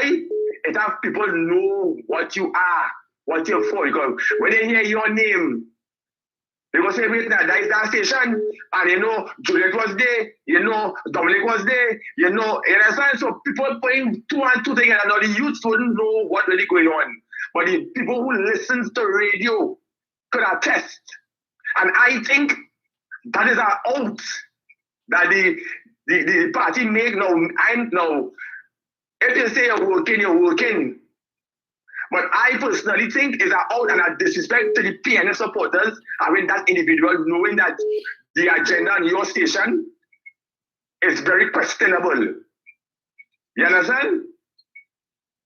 But that being said and done, I had to get that off my chest because I was real upset that Sunday after the year. Good program, Dr. Listening. Thank you, sir.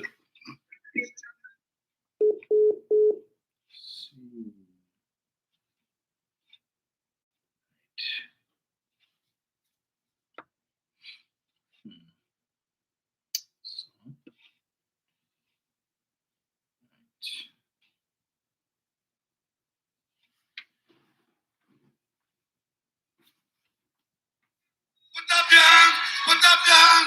If you are PNM, put up your hand. You are PNM, put up your hand. Hello, good morning.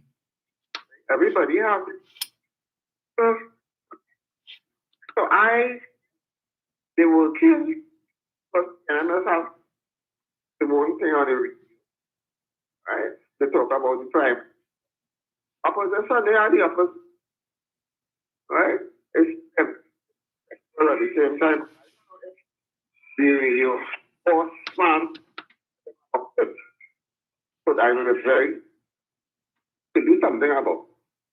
Then again, can they get taken? Right? Bye. Thank you, Gola. All you PNM, put up your hand. Put up your hand. Put up your hand. If you are PNM, put up your hand. That's what they can't take. That is what they can't take, right? No, they're not accustomed seeing that side of Keith Rowley. He's a raging bull. Yeah, he's a pit bull. He just like to buff up people. And Rowley is not a people person. Again, let me play. All you PNM, put up your hand. Put up your hand. Put up your hand. If you are PNM, put up your hand.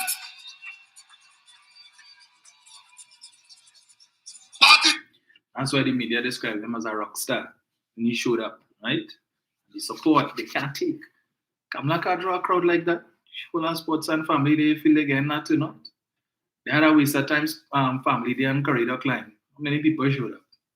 No numbers like that. So I just went on Facebook there and I saw the Douglaya did his morning doubles and coffee and coming to talk nonsense again about the PNM selling the refinery to criminals and all that. It hurting them.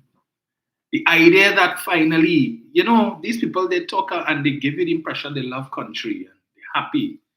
But finally, we may be seeing light at the end of the tunnel with respect to the sale of the refinery. They talk about Guyana and oil and the refinery. Guyana, as I told you all before, has put out an RFP for the construction of a refinery in Guyana to refine 30,000 barrels of oil per day. At its peak, the Petrotron refinery was doing 180,000 barrels of oil per day. But Guyana is looking to build a refinery that can take 30,000 barrels of oil per day. The government of Guyana has made it abundantly clear they're not making any investment in that refinery. They want no ownership stake, nothing. All they are doing is providing the land to whoever is the private sector entity that will come and build the refinery. But the government of Guyana don't want that headache when it comes to building that refinery at all. They want no part of it, no stake in it, no ownership, nothing. If it is that refinery is so profitable for the government, how come the government of Guyana with all this oil and so on don't want no part of that? Government is saying, yeah, it's a good idea, no, just not for government. Hello, good morning.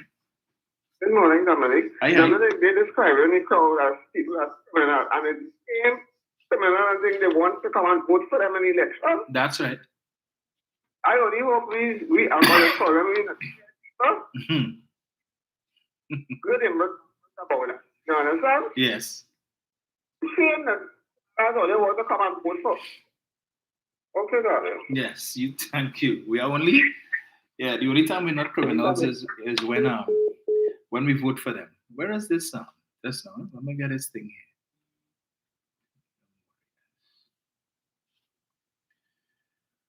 So let's see this thing here. So the post that person's mentioned earlier was a gentleman by the. Let me play this here. How politics have some people in Trinidad and Tobago. This is where we reach as a people. So y'all know PNM having their sports and family day today. And they made a post on Facebook inviting the public. And this is the comment this guy would look to make under the post. Donny Maraj, all the PNM in one place. Someone take this opportunity while it's here. Now, sir, that is a serious comment you make there. This is not a joke. And for the people who react this way, laughing emoji. If you all agree with this guy, you'll sick just like him. You know, in other countries, if you make this kind of post, this kind of statement on social media, police is going to show by your door. And you know them, so when police find them and bring them in, they will not call this a joke. They will not say they're sorry and they will not cry and put on sorry face. I don't care if it's UNCOP and anytime you make this kind of statement, this kind of post on social media towards the citizens of Trinidad and Tobago, police need to find you and deal with you accordingly. This is not a joking matter. That's the extent to which they go to. What does it say? All PNM in one place. Someone take this opportunity. Why is it here? So what that mean? What Donny Maraj implied? You have an opportunity to kill a lot of PNM supporters at the family day. Take the opportunity because they are a threat to the UNC getting back into power. So run inside and see how much you could kill. Drop a bomb. That's what they think of PNM supporters. But as the last caller said, the same PNM supporters, they want to vote for them. Yeah, come across on my side and vote for Kamala. All these criminals, cockroaches, all your distress in the country. There's only PNM supporters that committing all this crime and home invasion. Yeah, but we want all your vote. If it is that you all come and support Kamala, well, we wouldn't consider you criminals anymore. Right? Yeah, we love all you. We love all you come. But once all you support any PNM, you're a bunch of criminals and cockroaches. Women, we don't want nothing to do with all you. Okay. Folks, it's 9 o'clock. Thank you for allowing me to join you this morning. Tuesday, I won't be on Tuesday, unfortunately. I have an all-day meeting that starts at 8 o'clock, so I have to be in Port of Spain for 8. So unfortunately, I can't do Tuesday. Try and see if I could do Friday, but as I said, I don't like to encroach on Sharon's time. So morning, Angie. Morning to Mother Tunapuna. So if you don't see me on Thursday, I'll next be on Sunday, right? I'll try and see for Friday. I said I don't like to encroach, but otherwise, if you don't see me on Thursday, I'm saying it here. Next day will be Sunday, right? But I know there will be a lot of stuff to talk about. A lot going to happen between today and over the weekend. Never a dull moment in Sweet TNT. Businessmen are coming to Trinidad and Tobago to visit the Prime Minister. They're looking to invest in Trinidad and Tobago, and that is bad news, spells bad news for the UNC and all who wish to align themselves with the UNC. That is not good news, right? This government was elected for a second 5-year term. It's 10 years in office, and right down to the wire until the election is called, they have a job to do. And so all who want to talk after 9 years, they're now doing this, and after 9 years, they're now doing that. They had a full 5 years to do it. So whether it was done in year 1, year 5, or year 10, the fact of the matter is that it is being done, right? Once the PNM continues to build on the momentum that it currently has, the wind is in its sails. And I just say Dr. Ollie just needs to get out there a little more, meet with the people and show that side of him, right? That side. If you're PNM, put up your hand. Hey, you just heard him there. You need to see more of that side of him. And so while those on the other side who are opposed will continue to paint a picture of this oppressor, this mental oppressor, and unique for the 1%, and unique about the Syrian and all of this kind of stupidness, the dotage talk taking place in Tobago, we need to revisit that. We just need him to come out a little more, meet with the people, and show for those who hating on him because Kamala say he's a raging bull, and Munilal say he's a this, and Padarat say he's a that. He just needs to come out and meet with the people, and they will see a totally different side to Dr. Rowley. Right? And once we could do that, we inside. So, yes. So, yes, Tobago is on pause. I have to deal with Fali's presentation yesterday. Complaining. All the time he complaining. For every $100 in expenditure, Tobago gets $4.30. $4.30. And that is not enough. And when you ever hear something like that, where you have a child and every $100 you're only spending $4.30 on one of the child and the rest on the other one. So yesterday he wanted to go up to $5.80. So $4.30 ain't enough. Add $1.50 to it and be happy. So I'll be happy that for every $100 spent, I get the Tobago getting $5.80. Stupid. And you have a whole set of them clowns with this group called TPP. Yes, Celeste, they don't understand the word dictator. They don't. And they're oppressed. And they're suffering and really oppressing the black man and nothing for the black man and all of that. So many opportunities in the Ministry of Youth Development and National Service. So many opportunities, Ministry of Trade and Industry. 1,000 entrepreneurs by 2025. Grants of up to $20,000 for you to start a business. You have to pay it back, and the government helping you to start your business, helping you to manage your business. And if you need technical support, free of charge. And additional funds, they have things in place for that too. But no opportunity for the black man. Oh, this next clown just now messaging me on Facebook to tell me about we brainwashed and Rowley only care about the Syrian Lebanese. When you want to hate another race simply because you find it too successful and you ain't doing what you need to do, you mentally oppressed. Emancipate yourself, my friend, from mental slavery. But that's where Fali have some all here. Mental slavery. Folks, enjoy the rest of your day, and we will chat again soon. Make it a productive one.